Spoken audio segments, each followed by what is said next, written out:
ਗੁਰੂ ਰੂਪ ਗੁਰੂ ਪਿਆਰੀ ਸਾਧ ਸੰਗਤ ਜੀ, ਵਾਹਿਗੁਰੂ ਜੀ ਕਾ ਖਾਲਸਾ, ਵਾਹਿਗੁਰੂ ਜੀ ਕੀ ਫਤਿਹ। ਅੱਜ ਆਪਾਂ ਸਾਰੀਆਂ ਸਿੱਖ ਸੰਗਤਾਂ ਧੰਨ ਧੰਨ ਸ੍ਰੀ ਗੁਰੂ ਅਮਰਦਾਸ ਜੀ ਮਹਾਰਾਜ ਸੱਚੇ ਪਾਤਸ਼ਾਹ ਜੀ ਦਾ ਜਨਮ ਦਿਨ ਮਨਾ ਰਹੇ ਹਾਂ। ਅੱਜ ਦੀ ਆਪਣੀ ਕਥਾ ਦਾ ਵਿਸ਼ਾ ਸਤਿਗੁਰੂ ਅਮਰਦਾਸ ਜੀ ਮਹਾਰਾਜ ਜੀ ਦਾ ਜਨਮ ਦਿਹਾੜਾ ਹੈ। ਸੋ ਆਓ ਸਾਰੀ ਸੰਗਤ ਮਿਲ ਕੇ ਧੰਨ ਧੰਨ ਸ੍ਰੀ ਗੁਰੂ ਅਮਰਦਾਸ ਜੀ ਮਹਾਰਾਜ ਸੱਚੇ ਪਾਤਸ਼ਾਹ ਜੀ ਦੇ ਮੰਗਲ ਕਰੀਏ। ਕਨ ਹਰ ਬੂੰਦ ਬਸੁਰ ਮਾਵਲ, ਕੁਸਮ ਬਸੰਤ ਗਨੰਤ ਨ ਆਵੇ। ਰਾਵ ਸਸ ਕਿਰਨ ਉਦਰ ਸਾਗਰ ਕੋ, ਗੰਗ ਤਰੰਗ ਅੰਤ ਕੋ ਪਾਵੇ। ਰੁਦਰ ਧਿਆਨ ਗਿਆਨ ਸਤਿਗੁਰ ਕੇ, ਕਬ ਜਨ ਭਲ ਉਨਹਿ ਜੋ ਗਾਵੇ।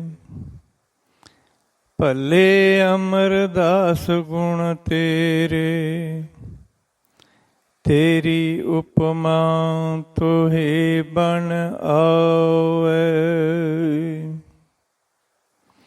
ਸੋ ਗੁਰੂ ਪਿਆਰੀ ਸਾਧ ਸੰਗਤ ਜੀ, ਇਹ ਜੋ ਅਸੀਂ ਮੰਗਲ ਪੜ੍ਹਿਆ ਹੈ ਨਾ, ਇਹ ਭੱਟਾਂ ਦੇ ਸਵਈਆਂ ਵਿੱਚੋਂ ਸ੍ਰੀ ਗੁਰੂ ਗ੍ਰੰਥ ਸਾਹਿਬ ਜੀ ਮਹਾਰਾਜ ਸੱਚੇ ਪਾਤਸ਼ਾਹ ਜੀ ਦੇ ਵਿੱਚ ਅੰਕਿਤ ਹੈ।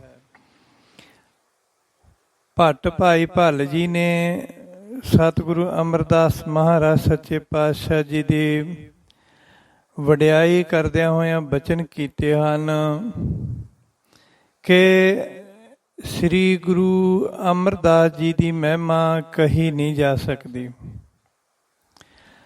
ਬਾਰਿਸ਼ ਦੀਆਂ ਕਣੀਆਂ ਦੀ ਗਿਣਤੀ ਹੋ ਸਕਦੀ ਹੈ, ਸਾਗਰ ਦੀਆਂ ਲਹਿਰਾਂ ਦਾ ਅੰਤ ਪਾਇਆ ਜਾ ਸਕਦਾ ਹੈ, ਸੂਰਜ ਦੀਆਂ ਕਿਰਨਾਂ ਦੀ ਲੰਬਾਈ ਨਾਪੀ ਜਾ ਸਕਦੀ ਹੈ,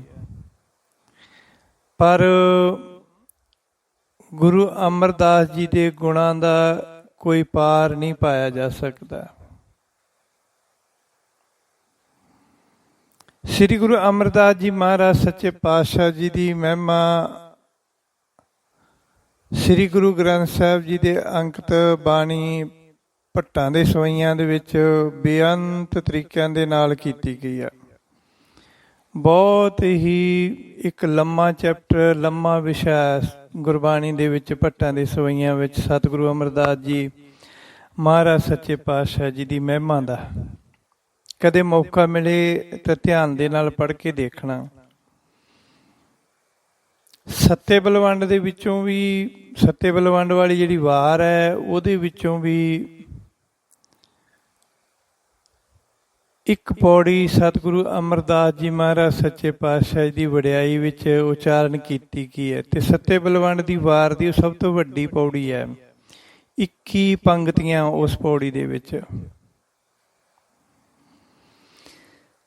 ਸੋ ਆਓ ਗੁਰੂ ਪਿਆਰੀ ਸਾਧ ਸੰਗਤ ਜੀ, ਅੱਜ ਆਪਾਂ ਧੰਨ ਧੰਨ ਸ੍ਰੀ ਗੁਰੂ ਅਮਰਦਾਸ ਜੀ ਮਹਾਰਾਜ ਸੱਚੇ ਪਾਤਸ਼ਾਹ ਜੀ, ਤੀਜੇ ਸਤਿਗੁਰੂ ਜੀ, ਉਹਨਾਂ ਦੇ ਜੀਵਨ ਵਿਸ਼ੇ ਉੱਤੇ ਝਾਤ ਮਾਰਦੇ ਹਾਂ। ਸਾਰੀ ਸੰਗਤ ਨੇ ਬੜੇ ਹੀ ਪਿਆਰ ਦੇ ਨਾਲ ਸਰਵਣ ਕਰਨਾ।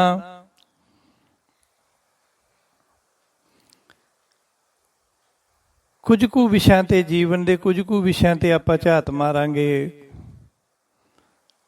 ਸੋ ਸ੍ਰੀ ਗੁਰੂ ਅੰਗਦ ਦੇਵ ਜੀ ਦੀ ਚਲਾਈ ਹੋਈ ਲੰਗਰ ਦੀ ਪ੍ਰਥਾ ਨੂੰ ਸ੍ਰੀ ਗੁਰੂ ਅਮਰਦਾਸ ਜੀ ਨੇ ਹੋਰ ਵਧੇਰੇ ਅੱਗੇ ਵਧਾਇਆ। ਪਹਿਲਾਂ ਪੰਗਤ ਤੇ ਫੇਰ ਸੰਗਤ, ਇਹ ਬਚਨ ਸਤਿਗੁਰੂ ਅਮਰਦਾਸ ਜੀ ਦਾ ਸੀ। ਪਹਿਲਾਂ ਪੰਗਤ ਫੇਰ ਸੰਗਤ, ਅਰਥਾਤ ਪਹਿਲਾਂ ਇੱਕ ਲਾਈਨ ਵਿੱਚ ਊਚ ਨੀਚ ਸਭ ਇਕੱਠੇ ਬੈਠ ਕੇ ਲੰਗਰ ਛਕੋ, ਫੇਰ ਸੰਗਤ ਵਿੱਚ ਆ ਕੇ ਸਾਡੇ ਦਰਸ਼ਨ ਕਰੋ ਤੇ ਨਾਮ ਜਪੋ ਦਾ ਇਹ ਹੁਕਮ ਪੱਕਾ ਕਰ ਦਿੱਤਾ ਸੀ। ਦਿੱਲੀ ਤਖਤ ਦੇ ਬਾਦਸ਼ਾਹ ਅਕਬਰ ਨੇ ਵੀ ਜਦ ਸਭ ਨਾਲ ਬਰਾਬਰ ਬੈਠ ਕੇ ਲੰਗਰ ਛਕਿਆ ਤਾਂ ਉਸ ਨੂੰ ਬੜਾ ਆਨੰਦ ਆਇਆ ਤੇ ਖੁਸ਼ ਹੋ ਕੇ ਗੁਰੂ ਜੀ ਅੱਗੇ ਬੇਨਤੀ ਕੀਤੀ ਕਿ ਲੰਗਰ ਦਾ ਹਰ ਰੋਜ਼ ਦਾ ਖਰਚ ਮੈਂ ਸ਼ਾਹੀ ਖਜ਼ਾਨੇ ਵਿੱਚੋਂ ਦੇਣਾ ਚਾਹੁੰਦਾ। ਸਤਿਗੁਰੂ ਜੀ ਨੇ ਕਿਹਾ ਕਿ ਭਾਈ ਇਹ ਗੁਰੂ ਨਾਨਕ ਦੇਵ ਜੀ ਦਾ ਲੰਗਰ ਹੈ, ਇਹ ਗੁਰੂ ਨਾਨਕ ਦੇਵ ਜੀ ਦਾ ਚਲਾਇਆ ਹੋਇਆ ਲੰਗਰ ਹੈ ਜੋ ਵਾਹਿਗੁਰੂ ਜੀ ਦੀ ਮਿਹਰ ਅਤੇ ਸੰਗਤਾਂ ਦੀ ਕਿਰਤ ਕਮਾਈ ਨਾਲ ਚੱਲਦਾ ਅਤੇ ਅੱਗੇ ਤੋਂ ਵੀ ਇਸੇ ਤਰ੍ਹਾਂ ਹੀ ਚੱਲਦਾ ਰਹੇਗਾ। ਅਕਬਰ ਬਾਦਸ਼ਾਹ ਨੇ ਹੱਥ ਜੋੜ ਕੇ ਬੇਨਤੀ ਕੀਤੀ ਕਿ ਗੁਰੂ ਜੀ ਮੈਂ ਕੁਝ ਦੇਣਾ ਚਾਹੁੰਦਾ, ਤੁਸੀਂ ਮੈਨੂੰ ਨਾਰਾਜ਼ ਨਾ ਕਰਿਓ। ਇਹ ਬੇਨਤੀ ਕਰਕੇ ਬਾਦਸ਼ਾਹ ਨੇ ਸਤਿਗੁਰੂ ਅਮਰਦਾਸ ਜੀ ਮਹਾਰਾਜ ਸੱਚੇ ਪਾਤਸ਼ਾਹ ਜੀ ਦੀ ਪੁੱਤਰੀ ਬੀਬੀ ਭਾਨੀ ਜੀ ਦੇ ਨਾਮ ਉਸ ਇਲਾਕੇ ਦੇ 12 ਪਿੰਡਾਂ ਦੀ ਜ਼ਮੀਨ ਕਰ ਰਹਿਤ ਲਿਖ ਦਿੱਤੀ। ਕਰ ਮੀਨਸ ਟੈਕਸ ਰਹਿਤ। ਇਹ ਜੋ ਝਬਾਲ ਦਾ ਪਰਗਣਾ ਹੈ, ਜਿਸ ਨੂੰ ਪਰਗਣਾ ਕਹਿੰਦੇ ਆ ਝਬਾਲ ਦਾ, ਇਹ ਝਬਾਲ ਦੇ ਪਰਗਣੇ ਦੀ ਜ਼ਮੀਨ ਕਾਫੀ ਸਮੇਂ ਤੱਕ ਬੀਬੀ ਭਾਨੀ ਜੀ ਦੇ ਨਾਮ ਭਾਵ ਗੁਰੂ ਘਰ ਦੇ ਨਾਮ ਤੇ ਬੋਲਦੀ ਰਹੀ ਤੇ ਕਿਸੇ ਵੀ ਸਰਕਾਰ ਨੇ, ਅੰਗਰੇਜ਼ਾਂ ਨੇ ਇਸ ਜ਼ਮੀਨ ਵਿੱਚ ਉੱਗਣ ਵਾਲੀ ਫਸਲ ਦੇ ਉੱਤੇ ਕੋਈ ਟੈਕਸ ਨਹੀਂ ਲਾਇਆ ਸੀ। ਪਰ ਦੇਸ਼ ਆਜ਼ਾਦ ਹੋਣ ਤੋਂ ਬਾਅਦ ਕਾਫੀ ਦੇਰ ਬਾਅਦ ਦਿੱਲੀ ਸਰਕਾਰ ਨੇ ਇਸ ਜ਼ਮੀਨ ਦੇ ਉੱਤੇ ਝਬਾਲ ਦੇ ਪਰਗਣੇ ਦੀ ਜੋ ਜ਼ਮੀਨ ਸੀ ਉਸ ਦੇ ਉੱਪਰ ਟੈਕਸ ਲਾਉਣਾ ਸ਼ੁਰੂ ਕਰ ਦਿੱਤਾ। ਬਟ ਇਹ ਬਾਦਸ਼ਾਹ ਵੱਲੋਂ ਕੀਤੀ ਹੋਈ ਦਾਨ 12 ਪਿੰਡਾਂ ਦਾ ਪਰਗਣਾ ਬੀਬੀ ਭਾਨੀ ਜੀ ਦੇ ਨਾਮ ਦੇ ਉੱਪਰ ਅਕਬਰ ਬਾਦਸ਼ਾਹ ਨੇ ਲਿਖ ਦਿੱਤਾ ਸੀ। ਇਸ ਤਰ੍ਹਾਂ ਸਤਿਗੁਰੂ ਅਮਰਦਾਸ ਜੀ ਮਹਾਰਾਜ ਸੱਚੇ ਪਾਤਸ਼ਾਹ ਜੀ ਦੇ ਲੰਗਰ ਦੀ ਜੋ ਮਹਿਮਾ ਗੁਰੂ ਅਮਰਦਾਸ ਜੀ ਨੇ ਗੁਰੂ ਅੰਗਦ ਦੇਵ ਜੀ ਤੋਂ ਸ਼ੁਰੂ ਕੀਤੀ ਹੋਈ ਨੂੰ ਨਿਰਵਿਘਨਤਾ ਸਹਿਤ ਅਤੇ ਪਹਿਲਾਂ ਪੰਗਤ ਫਿਰ ਸੰਗਤ ਵਾਲੀ ਪ੍ਰਥਾ ਨੂੰ ਚਲਾ ਕੇ ਗੁਰੂ ਜੀ ਨੇ ਇਸ ਲੰਗਰ ਦੀ ਮਰਜ਼ਾਦਾ ਨੂੰ ਬੜੇ ਸੁਚੱਜੇ ਤਰੀਕੇ ਨਾਲ ਚਲਾਇਆ। ਇਸ ਲੰਗਰ ਦੇ ਵਿੱਚ ਇੱਕ ਖਾਸ ਗੱਲ ਹੋਰ ਸੀ ਕਿ ਗੁਰੂ ਅਮਰਦਾਸ ਜੀ ਆਪਣੇ ਦਾਨੀ ਸੇਵਕਾਂ ਪਾਸੋਂ ਮਾਇਆ ਦੇ ਰੂਪ ਵਿੱਚ ਤੇ ਰਾਸ਼ਨ ਦੇ ਰੂਪ ਵਿੱਚ ਇੱਕ ਦਿਨ ਦੀ ਹੀ ਸੇਵਾ ਲੈਂਦੇ ਸਨ ਲੰਗਰ ਵਾਸਤੇ। ਗੁਰੂ ਜੀ ਦੇ ਲੰਗਰ ਵਿੱਚ ਤਿੰਨੇ ਟਾਈਮ ਤਾਜ਼ਾ ਲੰਗਰ ਤਿਆਰ ਹੁੰਦਾ ਸੀ। ਰਾਤ ਦੇ 12 ਵਜੇ ਤੋਂ ਬਾਅਦ ਜਿੰਨਾ ਵੀ ਕੱਚਾ ਰਾਸ਼ਨ ਜਾਂ ਪੱਕਾ ਰਾਸ਼ਨ ਬਚਦਾ ਸੀ ਸਭ ਗਰੀਬਾਂ ਵਿੱਚ ਜਾਂ ਪਸ਼ੂਆਂ ਪੰਛੀਆਂ ਵਿੱਚ ਵੰਡ ਦਿੱਤਾ ਜਾਂਦਾ ਸੀ, ਜਾਂ ਫਿਰ ਜਲ ਦੇ ਜੀਵਾਂ ਵਾਸਤੇ ਦਰਿਆ ਦੇ ਵਿੱਚ ਰੋੜ ਦਿੱਤਾ ਜਾਂਦਾ ਸੀ। ਰਾਤ ਨੂੰ ਸਾਰੇ ਬਰਤਨ ਮਾਂਜ ਕੇ ਸਾਫ਼ ਕਰਕੇ ਮੂਧੇ ਮਾਰ ਦਿੱਤੇ ਜਾਂਦੇ ਸਨ। ਅਗਲੇ ਦਿਨ ਨਵਾਂ ਰਾਸ਼ਨ ਆਉਣ 'ਤੇ ਲੰਗਰ ਤਿਆਰ ਹੁੰਦਾ ਸੀ। ਪਰ ਕਦੀ ਵੀ ਐਸਾ ਨਹੀਂ ਹੋਇਆ ਸੀ ਕਿ ਰਾਸ਼ਨ ਨਾ ਆਇਆ ਹੋਵੇ ਅਤੇ ਲੰਗਰ ਤਿਆਰ ਨਾ ਹੋਇਆ ਹੋਵੇ, ਕਿਉਂਕਿ ਗੁਰੂ ਜੀ ਦੇ ਦਰਵਾਜ਼ੇ ਅੱਗੇ ਸ਼ਰਧਾਲੂਆਂ ਵੱਲੋਂ ਰਾਸ਼ਨ ਦੇ ਭਰੇ ਗੱਡੇ ਗੱਡੀਆਂ ਖੜੇ ਹੀ ਰਹਿੰਦੇ ਸਨ ਅਤੇ ਸੇਵਕ ਆਪਣੀ ਵਾਰੀ ਆਉਣ ਦਾ ਇੰਤਜ਼ਾਰ ਕਰਦੇ ਰਹਿੰਦੇ ਸਨ। ਅੱਗੇ ਗੁਰੂ ਜੀ ਨੇ ਗੁਰਬਾਣੀ ਨੂੰ ਇਕੱਤਰ ਕਰਨ ਅਤੇ ਲਿਖਣ ਦੇ ਵੀ ਬੜੇ ਸੁਚੱਜੇ ਢੰਗ ਦੇ ਨਾਲ ਉਪਰਾਲੇ ਕੀਤੇ। ਗੁਰੂ ਜੀ ਨੇ ਆਪਣੇ ਸਮੇਂ ਵਿੱਚ ਹੀ ਗੁਰੂ ਨਾਨਕ ਦੇਵ ਜੀ ਅਤੇ ਸ੍ਰੀ ਗੁਰੂ ਅੰਗਦ ਦੇਵ ਜੀ ਦੀ ਬਾਣੀ ਇਕੱਠੀ ਕਰਨੀ ਸ਼ੁਰੂ ਕਰ ਦਿੱਤੀ ਸੀ ਅਤੇ ਹੋਰਨਾਂ ਹਿੰਦੂ ਅਤੇ ਹਿੰਦੂ ਅਤੇ ਮੁਸਲਿਮ ਸੰਤਾਂ ਭਗਤਾਂ ਦੀ ਬਾਣੀ ਜੋ ਗੁਰੂ ਜੀ ਦੇ ਆਸ਼ੇ ਅਨੁਸਾਰ ਸੀ ਇਕੱਠੀ ਕੀਤੀ। ਇੱਕ ਵਾਰ ਇੱਕ ਗਿਆਨਵਾਨ ਪੰਡਤ ਗੁਰੂ ਜੀ ਕੋਲ ਆਇਆ ਅਤੇ ਬੇਨਤੀ ਕੀਤੀ ਕਿ ਤੁਸੀਂ ਆਪਣੇ ਸੇਵਕਾਂ ਨੂੰ ਵੇਦਾਂ ਦੀ ਭਾਸ਼ਾ ਸੰਸਕ੍ਰਿਤ ਵਿੱਚ ਉਪਦੇਸ਼ ਕਿਉਂ ਨਹੀਂ ਦਿੰਦੇ? ਵੇਦ ਭਾਸ਼ਾ ਜੀਵਨ ਨੂੰ ਮੁਕਤ ਕਰਦੀ ਹੈ ਤੇ ਜੀਵਨ ਨੂੰ ਸ਼ਾਂਤੀ ਬਖਸ਼ਦੀ ਹੈ। ਸਤਿਗੁਰੂ ਅਮਰਦਾਸ ਜੀ ਨੇ ਕਿਹਾ ਕਿ ਵੇਦਾਂ ਦੀ ਭਾਸ਼ਾ ਖੂਹ ਦੀ ਤਰ੍ਹਾਂ ਹੈ ਜੋ ਜੀਵ ਦੀ ਪਕੜ ਤੋਂ ਬਹੁਤ ਦੂਰ ਹੈ। ਮਾਂ ਬੋਲੀ ਪੰਜਾਬੀ ਮੀਂਹ ਦੇ ਪਾਣੀ ਵਾਂਗ ਹੈ ਜੋ ਜੀਵਾਂ ਦੀ ਸਮਝ ਵਿੱਚ ਛੇਤੀ ਆ ਜਾਂਦੀ ਹੈ, ਜਿਸ ਨੂੰ ਪੜ੍ਹ ਕੇ ਗਿਆਨ ਦੀ ਗਹਿਰਾਈ ਅਤੇ ਪਰਮਾਤਮਾ ਤੱਕ ਸੌਖਾ ਹੀ ਪਹੁੰਚਿਆ ਜਾ ਸਕਦਾ। ਤੇ ਜੋ ਬਾਣੀ ਜੋ ਬੋਲਣ ਅਤੇ ਸਮਝਣ ਵਿੱਚ ਸੌਖੇ ਹਨ। ਪੰਜਾਬੀ ਭਾਸ਼ਾ ਵਿੱਚ ਉਚਾਰਨ ਕੀਤੀ ਹੋਈ ਗੁਰਬਾਣੀ ਸਮਝਣ ਦੇ ਵਿੱਚ ਬਹੁਤ ਸੌਖੀ ਹੈ। ਗੁਰੂ ਜੀ ਨੇ ਪਹਿਲੇ ਗੁਰੂਆਂ ਦੀ ਬਾਣੀ ਨੂੰ ਇਕੱਤਰ ਕਰਕੇ ਅਤੇ ਆਪਣੀ ਬਾਣੀ ਉਚਾਰਨ ਕੀਤੀ। ਆਪਣੀ ਬਾਣੀ ਨੂੰ ਅਲੱਗ-ਅਲੱਗ ਕਰਕੇ ਸਾਰੇ ਗੁਰੂਆਂ ਦੀ ਬਾਣੀ ਨੂੰ ਅਲੱਗ-ਅਲੱਗ ਇਕੱਠੇ ਕਰਕੇ ਆਪਣੀ ਉਚਾਰਨ ਕੀਤੀ ਹੋਈ ਬਾਣੀ ਨੂੰ ਅਲੱਗ-ਅਲੱਗ ਇਕੱਠੀ ਕਰਕੇ ਗੁਟਕਾ ਸਾਹਿਬਾਂ ਦੇ ਰੂਪ ਵਿੱਚ ਲਿਖਵਾ ਕੇ ਅਲੱਗ-ਅਲੱਗ ਥਾਵਾਂ 'ਤੇ ਦੂਰ ਤੱਕ ਸੰਗਤਾਂ ਕੋਲ ਪਹੁੰਚਾਇਆ। ਗੁਰੂ ਜੀ ਨੇ ਇਸ ਕੰਮ ਵਾਸਤੇ ਆਪਣੇ ਪੋਤਰੇ ਬਾਬਾ ਸੰਸ ਰਾਮ ਜੀ ਨੂੰ ਚੁਣਿਆ।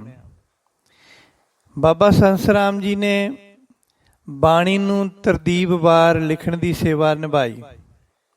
ਹੈਰਾਨੀ ਵਾਲੀ ਗੱਲ ਇਹ ਹੈ ਕਿ ਬਾਬਾ ਸੰਸ ਰਾਮ ਜੀ ਨੇ ਪੈਰ ਦੇ ਪੈਰ ਭਾਵ ਬਹੁਤ ਜਲਦੀ ਹੀ ਗੁਰਮੁਖੀ ਸਿੱਖ ਕੇ ਬਾਬਾ ਸੰਸ ਰਾਮ ਜੀ ਨੇ ਬਹੁਤ ਹੀ ਜਲਦੀ ਵਿੱਚ ਬਹੁਤ ਹੀ ਕੁਝ ਦਿਨਾਂ ਦੇ ਵਿੱਚ ਗੁਰਮੁਖੀ ਸਿੱਖ ਕੇ ਬਾਣੀ ਲਿਖਣੀ ਸ਼ੁਰੂ ਕਰ ਦਿੱਤੀ ਤੇ ਉਸ ਦੇ ਅਰਥ ਵੀ ਲਿਖੇ।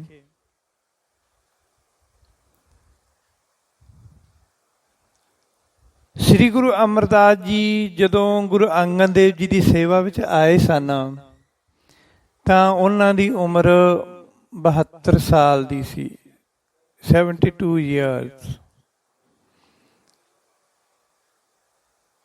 ਉਹਨਾਂ ਨੇ ਗੁਰੂ ਅੰਗਦ ਦੇਵ ਜੀ ਦੀ ਬਾਣੀ ਦੀ ਸੇਵਾ ਬੜੇ ਹੀ ਨਿਮਰ ਭਾਵ ਨਾਲ ਨਿਰਵਿਘਨਤਾ ਸਹਿਤ ਨਿਭਾਈ। ਸ਼੍ਰੀ ਗੁਰੂ ਅਮਰਦਾਸ ਜੀ ਨੇ ਗੁਰੂ ਅੰਗਦ ਦੇਵ ਜੀ ਦੀ ਸੇਵਾ ਬੜੇ ਹੀ ਨਿਮਰ ਭਾਵ ਨਾਲ ਅਤੇ ਨਿਰਵਿਘਨਤਾ ਸਹਿਤ ਨਿਭਾਈ। ਉਹ ਹਰ ਤਰ੍ਹਾਂ ਦੀ ਸੇਵਾ ਕਰਦੇ ਸੀ। ਲੰਗਰ ਦੀਆਂ ਲੱਕੜਾਂ ਲਿਆਉਣ ਦੀ, ਸੰਗਤਾਂ ਨੂੰ ਪਾਣੀ ਪਿਆਉਣ ਦੀ, ਪੱਖਾ ਝੱਲਣ ਦੀ ਤੇ ਕੱਪੜੇ ਧੋਣ ਦੀ। ਕੋਈ ਉਹਨਾਂ ਦੀ ਸੇਵਾ ਦੀ ਵਡਿਆਈ ਕਰਦਾ ਸੀ ਤੇ ਕੋਈ ਉਹਨਾਂ ਦੀ ਸੇਵਾ ਦੀ ਨਿੰਦਿਆ ਕਰਦਾ ਸੀ। ਕਈ ਲੋਕ ਕਹਿੰਦੇ ਸਨ ਕਿ ਇਹ ਘਰੋਂ ਕੱਢਿਆ ਹੋਇਆ ਹੈ, ਇਸ ਦਾ ਕੋਈ ਨਹੀਂ ਹੈ, ਇਸ ਦਾ ਕੋਈ ਹੋਣਾ ਨਹੀਂ, ਇਸ ਕਰਕੇ ਡਰਦਾ ਹੋਇਆ ਸਾਡੇ ਅੱਗੇ ਪਿੱਛੇ ਫਿਰਦਾ ਹੈ। ਇਹੋ ਜਿਹੇ ਕੁਝ ਸਿੱਖ ਸਨ ਸੰਗਤਾਂ ਦੇ ਵਿੱਚ ਵੀ ਜਿਨ੍ਹਾਂ ਦੀ ਗੁਰੂ ਅਮਰਦਾਸ ਜੀ ਸੇਵਾ ਕਰਦੇ ਸਨ। ਪਰ ਉਹ ਸਿੱਖ ਸਤਿਗੁਰੂ ਅਮਰਦਾਸ ਜੀ ਮਹਾਰਾਜ ਸੱਚੇ ਪਾਤਸ਼ਾਹ ਜੀ ਦੇ ਵਾਸਤੇ ਇਸ ਤਰ੍ਹਾਂ ਦੇ ਵਿਚਾਰ ਰੱਖਦੇ ਸਨ ਕਿ ਘਰੋਂ ਕੱਢਿਆ ਹੋਇਆ ਲੱਗਦਾ, ਇਸ ਦਾ ਕੋਈ ਹੋਣਾ ਨਹੀਂ ਹੈ, ਇਸ ਕਰਕੇ ਡਰਦਾ ਹੋਇਆ ਸਾਡੀ ਸੇਵਾ ਕਰਦਾ ਤਾਂ ਕਿ ਇਹ ਮੈਨੂੰ ਕਿਤੇ ਕਢਵਾ ਨਾ ਦੇਣ, ਇੱਥੋਂ ਸੰਗਤ ਵਿੱਚੋਂ ਜਾਂ ਗੁਰੂ ਘਰ ਚੋਂ ਕਢਾ ਨਾ ਦੇਣ। ਪਰ ਬਾਬਾ ਅਮਰਦਾਸ ਜੀ ਕਿਸੇ ਦੀ ਨਿੰਦਾ ਤੇ ਵਡਿਆਈ ਦੀ ਕੋਈ ਪਰਵਾਹ ਨਹੀਂ ਕਰਦੇ ਸਨ।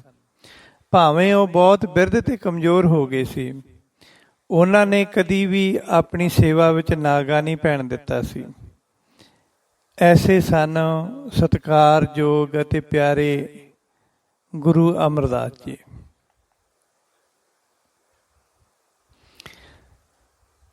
ਸ੍ਰੀ ਗੁਰੂ ਅਮਰਦਾਸ ਜੀ ਨੇ ਗੁਰਸਿੱਖੀ ਦੇ ਪ੍ਰਚਾਰ ਵਾਸਤੇ 22 ਮੰਜੀਆਂ ਥਾਪੀਆਂ, ਅਰਥਾਤ 22 ਸਿੱਖਾਂ ਨੂੰ ਮੀਨਸ 22 ਸਿੱਖਸ ਨੂੰ ਦੂਰ ਦੂਰ ਦੇ ਇਲਾਕਿਆਂ ਦੀ ਜ਼ਿੰਮੇਵਾਰੀ ਦਿੱਤੀ ਅਤੇ ਉਹਨਾਂ ਦਾ ਨਾਮ ਮਸੰਦ ਰੱਖਿਆ। ਮੰਜੀਆਂ ਤੇ ਥਾਪੇ ਗਏ ਗੁਰਸਿੱਖ ਗੁਰੂ ਜੀ ਦੇ ਪਰਖੇ ਹੋਏ ਜੀਵਨ ਵਾਲੇ ਸਿੱਖ ਸਨ। ਉਹਨਾਂ ਮਸੰਦਾਂ ਰਾਹੀਂ ਗੁਰੂ ਜੀ ਦਾ ਉਪਦੇਸ਼ ਦੂਰ ਬੈਠੀਆਂ ਸੰਗਤਾਂ ਕੋਲ ਜਲਦੀ ਪਹੁੰਚ ਜਾਂਦਾ ਸੀ ਅਤੇ ਕੰਮਾਂ ਕਾਜਾਂ ਵਿੱਚ ਰੁੱਝੀਆਂ ਸੰਗਤਾਂ ਦੀ ਭੇਟਾ ਵੀ ਸਾਲ ਦੇ ਸਾਲ ਗੁਰੂ ਘਰ ਵਿੱਚ ਪਹੁੰਚ ਜਾਂਦੀ ਸੀ। ਉਹਨਾਂ ਮਸੰਦਾਂ ਰਾਹੀਂ ਸੰਗਤਾਂ ਗੁਰੂ ਘਰ ਨਾਲ ਜੁੜੀਆਂ ਰਹਿੰਦੀਆਂ ਸਨ। ਇਸ ਤਰ੍ਹਾਂ ਗੁਰੂ ਨਾਨਕ ਦੇਵ ਜੀ ਦਾ ਪ੍ਰਚਾਰ ਮਿਸ਼ਨ ਹੋਰ ਵੀ ਅੱਗੇ ਵਧਿਆ। ਜਿੱਥੇ ਗੁਰੂ ਜੀ ਨੇ 22 ਮੰਜੀਆਂ ਦੀ ਪ੍ਰਥਾ ਪੁਰਸ਼ਾਂ ਦੇ ਨਾਮ ਤੇ ਚਲਾਈ, ਉੱਥੇ ਗੁਰੂ ਜੀ ਨੇ ਇਸਤਰੀਆਂ ਦੇ ਨਾਮ ਤੇ ਵੀ ਇੱਕ ਪ੍ਰਚਾਰ ਪ੍ਰਥਾ ਚਲਾਈ, ਜਿਸ ਦਾ ਨਾਮ ਪੀੜੀ ਪ੍ਰਥਾ ਰੱਖਿਆ।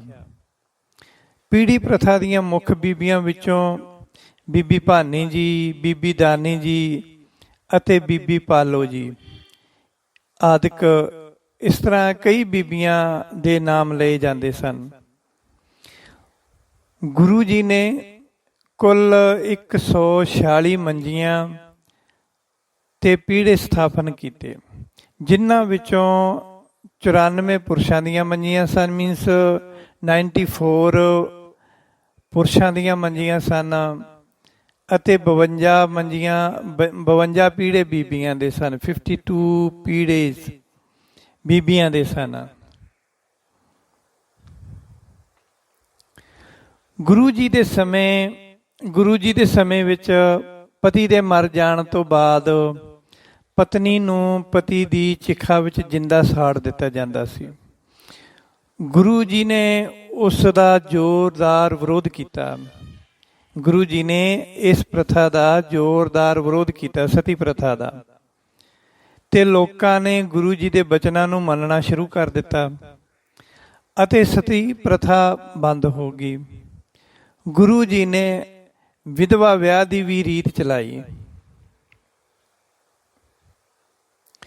ਸ੍ਰੀ ਗੁਰੂ ਅਮਰਦਾਸ ਜੀ ਨੇ ਆਪਣੇ ਜਵਾਈ ਰਾਮਦਾਸ ਜੀ ਭਾਵ ਜੇਠਾ ਜੀ ਨੂੰ ਕਿਹਾ ਕਿ ਇੱਕ ਨਵਾਂ ਨਗਰ ਵਸਾਓ। ਰਾਮਦਾਸ ਜੀ ਨੇ ਤੁੰਗ ਪਿੰਡ ਦੀ ਇੱਕ ਛੱਪੜੀ ਕੋਲ ਵਧੀਆ ਜ਼ਮੀਨ ਦੇਖ ਕੇ ਉੱਥੋਂ ਦੇ ਇੱਕ ਜ਼ਿਮੀਂਦਾਰ ਕੋਲੋਂ 700 ਅਕਬਰੀ ਮੋਹਰਾਂ ਦੇ ਕੇ ਜ਼ਮੀਨ ਖਰੀਦ ਲਈ, ਜੋ ਤੁੰਗ ਪਿੰਡ ਤੇ ਗਿੱਲਵਾਲੀ ਦੀ ਹੱਦਾਂ ਦੇ ਉੱਤੇ ਪੈਂਦੀ ਹੈ। ਗੁਰੂ ਜੀ ਨੇ ਇੱਥੇ ਇੱਕ ਨਗਰ ਦੀ ਬੁਨਿਆਦ ਰੱਖੀ ਤੇ ਨਾਮ ਰੱਖਿਆ ਰਾਮਦਾਸਪੁਰ, ਜਿਸ ਦਾ ਨਾਮ ਅੱਜ ਕੱਲ੍ਹ ਅੰਮ੍ਰਿਤਸਰ ਹੈ। ਸਤਿਗੁਰੂ ਅਮਰਦਾਸ ਜੀ ਨੇ ਵਿਸਾਖੀ ਦੀ ਸੰਗਰਾਂਦ 'ਤੇ ਬਹੁਤ ਭਾਰੀ ਇਕੱਠ ਕੀਤਾ ਤੇ ਹੁਕਮ ਕੀਤਾ ਕਿ ਹਰ ਸਾਲ ਸੰਗਤਾਂ ਵਿਸਾਖੀ ਮਨਾਇਆ ਕਰਨ। ਇਸ ਤਰ੍ਹਾਂ ਗੁਰੂ ਅਮਰਦਾਸ ਜੀ ਨੇ ਵਿਸਾਖੀ ਮਨਾਉਣ ਦੀ ਮਰਜ਼ਾਦਾ ਚਲਾਈ।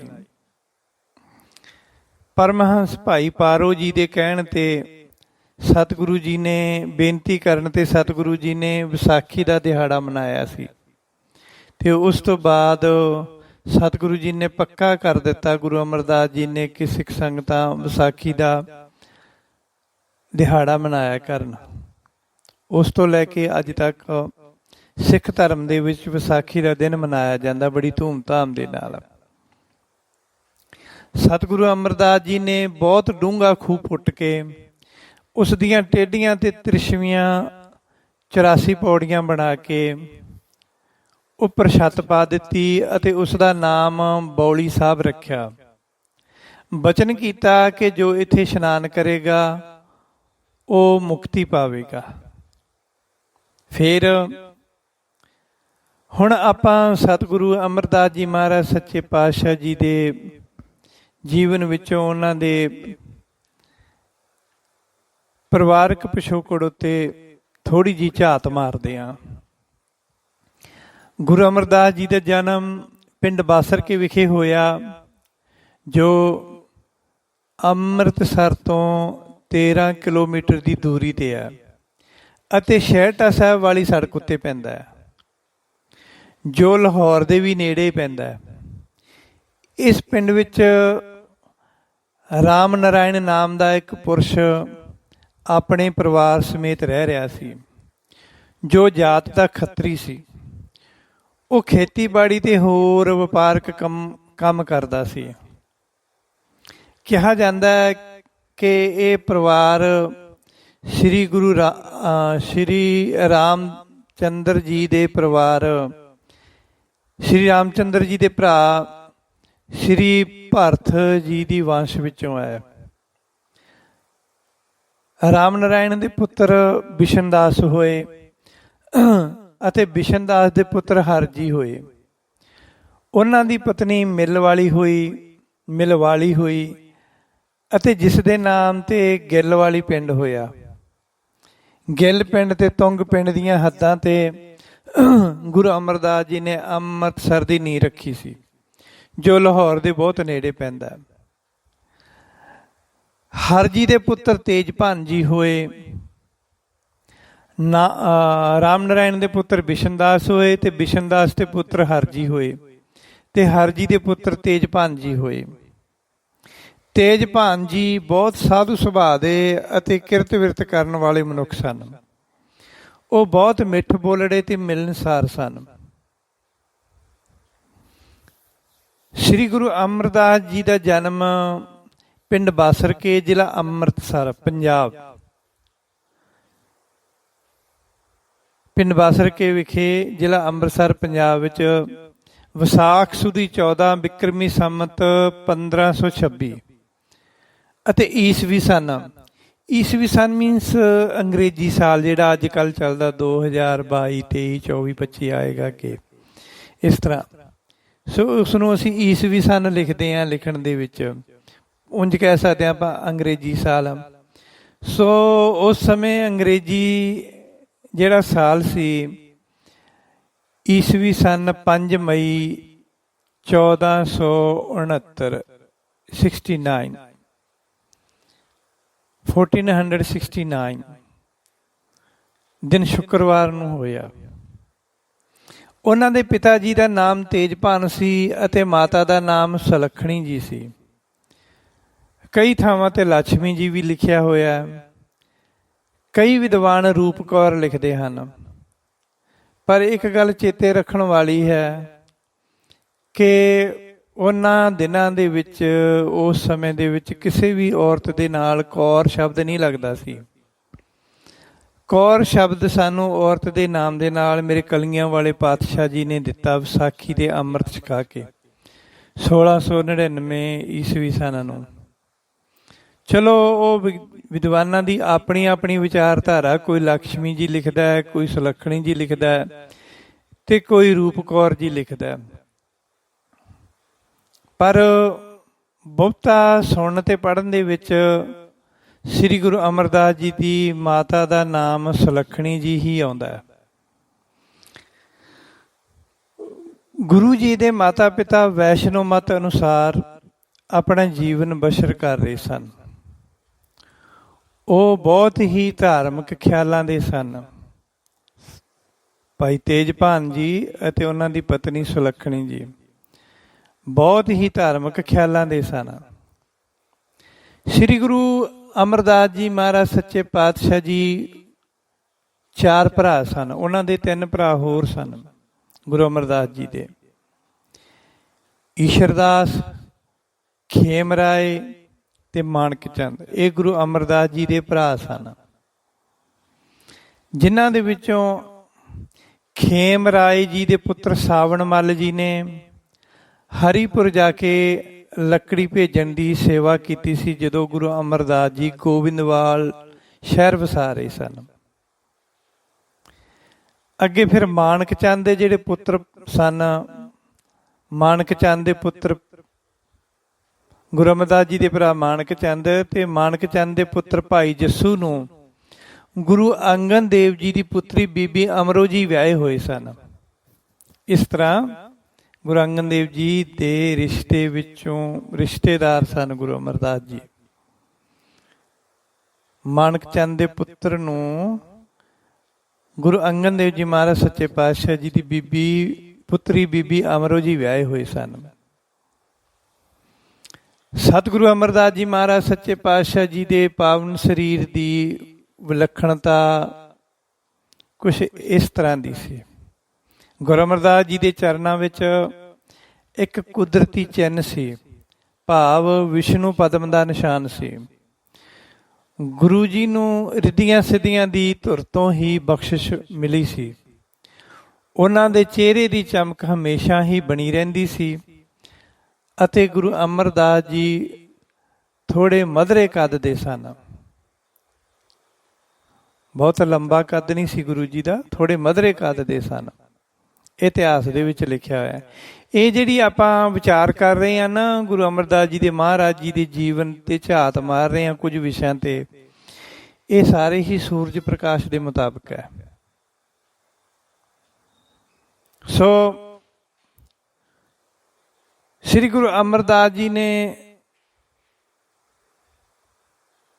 ਜਦੋਂ ਸੁਰਤ ਸੰਭਾਲੀ ਤਾਂ ਆਪਣੇ ਪਿਤਾ ਜੀ ਦੇ ਨਾਲ ਦੁਕਾਨ ਅਤੇ ਹੋਰ ਕੰਮਾਂ ਵਿੱਚ ਹੱਥ ਵਟਾਉਣ ਲੱਗ ਪਏ ਸਨ। ਉਹ ਬਾਲਕਾਂ ਵਿੱਚ ਖੇਡਦੇ ਹੋਏ ਹਰ ਸਮੇਂ ਇੱਕ ਰਸ ਰਹਿੰਦੇ ਸਨ। ਉਹਨਾਂ ਨੂੰ ਕਿਸੇ ਪ੍ਰਕਾਰ ਦੀ ਖੁਸ਼ੀ ਗਮੀ ਨਹੀਂ ਹੁੰਦੀ ਸੀ। ਹਰ ਕੋਈ ਵੇਖ ਕੇ ਖੁਸ਼ ਹੁੰਦਾ ਸੀ ਅਤੇ ਸ਼ਾਂਤੀ ਮਹਿਸੂਸ ਕਰਦਾ ਸੀ। ਭੱਲੇ ਖੱਤਰੀਆਂ ਦੀ ਕੁੱਲ ਵਿੱਚ ਭਲੇ ਪੁਰਸ਼ ਪੈਦਾ ਹੋਏ ਸਨ ਗੁਰੂ ਅਮਰਦਾਸ ਜੀ। ਮਾਇਆ ਉਹਨਾਂ ਦੇ ਆਸ-ਪਾਸ ਵੀ ਨਹੀਂ ਢੁਕਦੀ ਸੀ। ਇਸ ਤਰ੍ਹਾਂ ਗੁਰੂ ਅਮਰਦਾਸ ਜੀ ਮਹਾਰਾਜ ਸੱਚੇ ਪਾਤਸ਼ਾਹ ਜੀ ਦਾ ਬਚਪਨ ਸੀ। ਹੁਣ ਆਪਾਂ ਉਹਨਾਂ ਦੀ ਵਿੱਦਿਆ ਦੀ ਗੱਲ ਕਰਦੇ ਹਾਂ।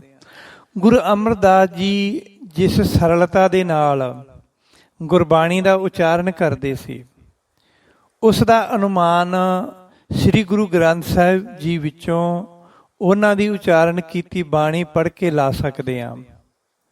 ਗੁਰੂ ਜੀ ਉਸ ਸਮੇਂ ਦੀ ਭਾਸ਼ਾ ਸੰਸਕ੍ਰਿਤ ਨੂੰ ਬਹੁਤ ਚੰਗੀ ਤਰ੍ਹਾਂ ਪੜ੍ਹ ਅਤੇ ਬੋਲ ਸਕਦੇ ਸੀ।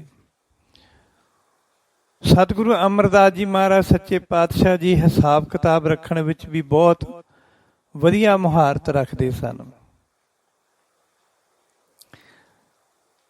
ਸਤਿਗੁਰੂ ਅਮਰਦਾਸ ਜੀ ਦੇ ਮਹਾਰਾਜ ਜੀ ਦੇ ਵਿਆਹ ਪ੍ਰਤੀ ਇਸ ਤਰ੍ਹਾਂ ਵਿਚਾਰ ਹਨ ਕਿ ਗੁਰੂ ਅਮਰਦਾਸ ਜੀ ਘਰ ਦੇ ਸਾਰੇ ਕਾਰੋਬਾਰ ਦੀ ਜ਼ਿੰਮੇਵਾਰੀ ਨਿਭਾ ਰਹੇ ਸਨ। ਗੁਰੂ ਅਮਰਦਾਸ ਜੀ ਘਰ ਦੇ ਸਾਰੇ ਕਾਰੋਬਾਰ ਦੀ ਜ਼ਿੰਮੇਵਾਰੀ ਨਿਭਾ ਰਹੇ ਸਨ। ਜਿਸ ਵੇਲੇ ਗੁਰੂ ਅਮਰਦਾਸ ਜੀ ਵਿਆਹ ਦੇ ਲਾਇਕ ਹੋਏ ਤਾਂ ਵਿਆਹ ਦੀ ਤਿਆਰੀ ਕੀਤੀ ਗਈ।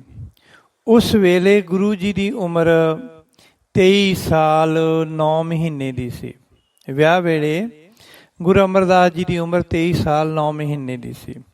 ਗੁਰੂ ਜੀ ਦਾ ਵਿਆਹ ਪਿੰਡ ਸਨਖਤਰਾ ਦੇ ਵਾਸੀ ਦੇਵੀ ਚੰਦ ਬਹਿਲ ਅਤੇ ਉਹਨਾਂ ਦੀ ਪਤਨੀ ਜਸਵੰਤੀ ਬਹਿਲ ਦੀ ਪੁੱਤਰੀ ਰਾਮੋ ਜੀ ਦੇ ਨਾਲ ਹੋਏ। ਸੋ ਰਾਮੋ ਜੀ ਦਾ ਇਤਿਹਾਸ ਦੇ ਵਿੱਚ ਕਈ ਥਾਵਾਂ ਤੇ ਰਾਮੋ ਜੀ ਦਾ ਨਾਮ ਮਨਸਾ ਦੇਵੀ ਵੀ ਲਿਖਿਆ ਹੈ। ਸੋ ਕੋਈ ਮਨਸਾ ਦੇਵੀ ਲਿਖਦਾ, ਕੋਈ ਰਾਮੋ ਜੀ ਲਿਖਦਾ ਹੈ। ਸੋ ਗੁਰੂ ਅਮਰਦਾਸ ਜੀ ਦੀ ਪਤਨੀ ਦਾ ਨਾਮ ਰਾਮੋ ਜੀ ਸੀ। ਸੋ ਰਾਮੋ ਜੀ ਦਾ ਵਿਆਹ ਸਤਿਗੁਰੂ ਅਮਰਦਾਸ ਜੀ ਦੇ ਨਾਲ ਹੋਇਆ।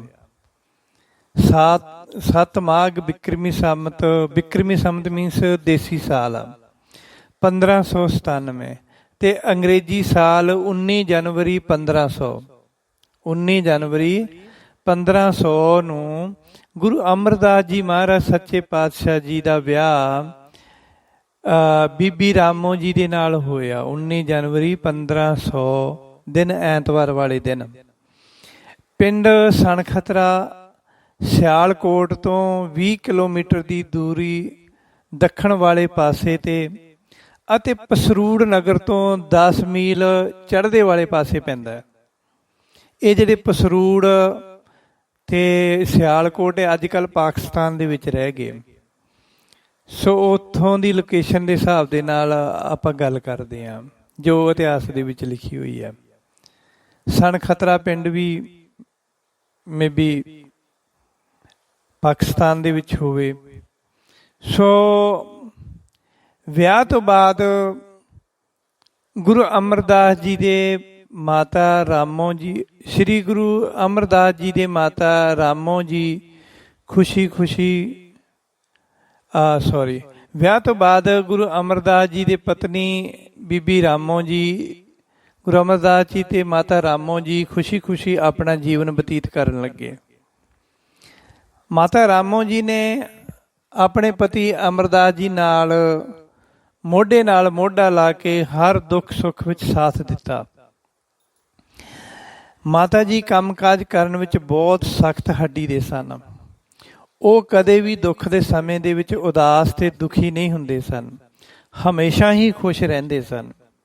ਮਾਤਾ ਰਾਮੋ ਜੀ ਦਾ ਜਨਮ ਚੇਤ ਮਹੀਨਾ ਦੇਸੀ ਸਾਲ ਬਿਕਰਮੀ ਸੰਮਤ 1542 ਅਤੇ ਅੰਗਰੇਜ਼ੀ ਸਾਲ 1485 ਸ਼ੁੱਕਰਵਾਰ ਵਾਲੇ ਦਿਨ ਹੋਇਆ ਸੀ।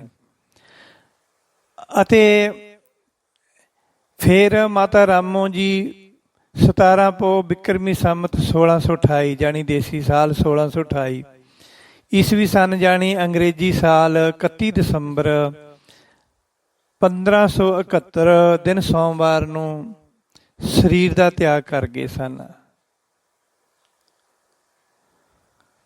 ਸਤਿਗੁਰੂ ਅਮਰਦਾਸ ਜੀ ਦੇ ਮਹਾਰਾਜ ਜੀ ਦੇ ਬੱਚਿਆਂ ਦਾ ਵਿਸ਼ਾ ਇਸ ਤਰ੍ਹਾਂ ਹੈ। ਗੁਰੂ ਅਮਰਦਾਸ ਜੀ ਦੇ 4 ਬੱਚੇ ਸਨ, 2 ਪੁੱਤਰੀਆਂ ਤੇ 2 ਪੁੱਤਰ। ਬੀਬੀ ਦਾਨੀ ਜੀ ਅਤੇ ਬੀਬੀ ਭਾਨੀ ਜੀ ਦਾ ਜਨਮ 27 ਮਾਘ ਬਿਕਰਮੀ ਸੰਮਤ 1591 ਅੰਗਰੇਜ਼ੀ ਸਾਲ 13 ਦਸੰਬਰ 1534 ਨੂੰ ਐਤਵਾਰ ਵਾਲੇ ਦਿਨ ਹੋਇਆ। ਫਿਰ ਇਹਨਾਂ ਦੇ ਜਨਮ ਤੋਂ 2 ਸਾਲ ਬਾਅਦ ਬਾਬਾ ਮੋਹਨ ਜੀ ਦਾ ਜਨਮ ਅੰਗਰੇਜ਼ੀ ਸਾਲ 18 ਅਪ੍ਰੈਲ 1536 ਵੀਰਵਾਰ ਨੂੰ ਹੋਇਆ। ਫਿਰ 3 ਸਾਲ ਬਾਅਦ ਬਾਬਾ ਮੋਹਰੀ ਜੀ ਦਾ ਜਨਮ ਹੋਇਆ 21 ਜੁਲਾਈ 1539 ਸੋਮਵਾਰ ਨੂੰ ਹੋਇਆ। ਇਸ ਤਰ੍ਹਾਂ ਸੋ ਕਈ ਥਾਂ ਤੇ ਪੜ੍ਹਿਆ ਹੈ ਕਿ ਬੀਬੀ ਭਾਨੀ ਜੀ ਤੇ ਬੀਬੀ ਦਾਨੀ ਜੀ ਦਾ ਜਨਮ ਇਕੱਠਾ ਹੀ ਲਿਖਿਆ ਹੁੰਦਾ, ਪਰ ਇਹ ਕਿਤੇ ਵੀ ਨਹੀਂ ਲਿਖਿਆ ਮਿਲਦਾ ਕਿ ਉਹ ਜੋੜੀਆਂ ਭੈਣਾਂ ਸਨ। ਪਰ ਉਹਨਾਂ ਦੇ ਜਨਮ ਦੀ ਤਰੀਕ ਹਰ ਥਾਂ ਤੇ ਇਕੱਠੀ ਹੀ ਲਿਖੀ ਮਿਲਦੀ ਹੈ। ਬੀਬੀ ਭਾਨੀ ਜੀ ਦਾ ਅਲੱਗ ਤਰੀਕ ਨਹੀਂ ਹੈ ਕੋਈ, ਜਾਂ ਬੀਬੀ ਦਾਨੀ ਜੀ ਦੇ ਜਨਮ ਦੀ ਕੋਈ ਅਲੱਗ ਤਰੀਕ ਨਹੀਂ ਹੈ। ਦੋਨਾਂ ਦੀ ਤਰੀਕ ਇੱਕੋ ਹੀ ਲਿਖੀ ਜਾਂਦੀ ਹੈ, ਪਰ ਨਾਲ ਕਿਸੇ ਨੇ ਇਹ ਟੂਕ ਨਹੀਂ ਦਿੱਤੀ, ਕੋਈ ਹੈਂਟ ਨਹੀਂ ਦਿੱਤਾ ਕਿ ਬੀਬੀ ਭਾਨੀ ਜੀ ਤੇ ਬੀਬੀ ਦਾਨੀ ਜੀ ਦੋਵੇਂ ਜੋੜੀਆਂ ਭੈਣਾਂ ਸਨ। ਇਹਨਾਂ ਦੇ ਦੋਵਾਂ ਦੇ 2 ਸਾਲ ਬਾਅਦ ਬਾਬਾ ਮੋਹਨ ਜੀ ਦਾ ਜਨਮ ਹੋਇਆ। ਫਿਰ ਬਾਬਾ ਮੋਹਨ ਜੀ ਦੇ ਜਨਮ ਤੋਂ 3 ਸਾਲ ਬਾਅਦ ਬਾਬਾ ਮੋਹਰੀ ਜੀ ਦਾ ਜਨਮ ਹੋਇਆ ਸੀ।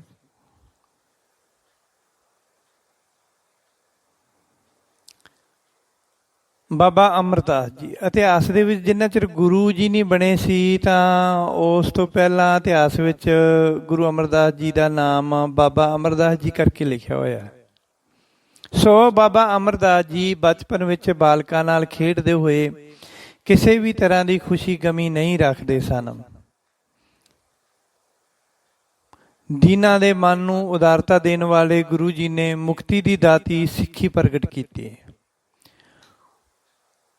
ਉਸ ਮਨੁੱਖ ਦੇ ਭਾਗ ਜਾਗ ਪੈਂਦੇ ਸਨ ਜਿਸ ਨੂੰ ਸਤਿਗੁਰੂ ਅਮਰਦਾਸ ਜੀ ਮਹਾਰਾਜ ਸੱਚੇ ਪਾਤਸ਼ਾਹ ਜੀ ਆਪਣੇ ਚਰਨੀ ਲਾ ਲੈਂਦੇ ਸਨ। ਇੱਕ ਬਾਸਰਕੇ ਨਾਮੀ ਪਿੰਡ ਹੈ ਜਿਸ ਵਿੱਚ ਤੇਜਭਾਨ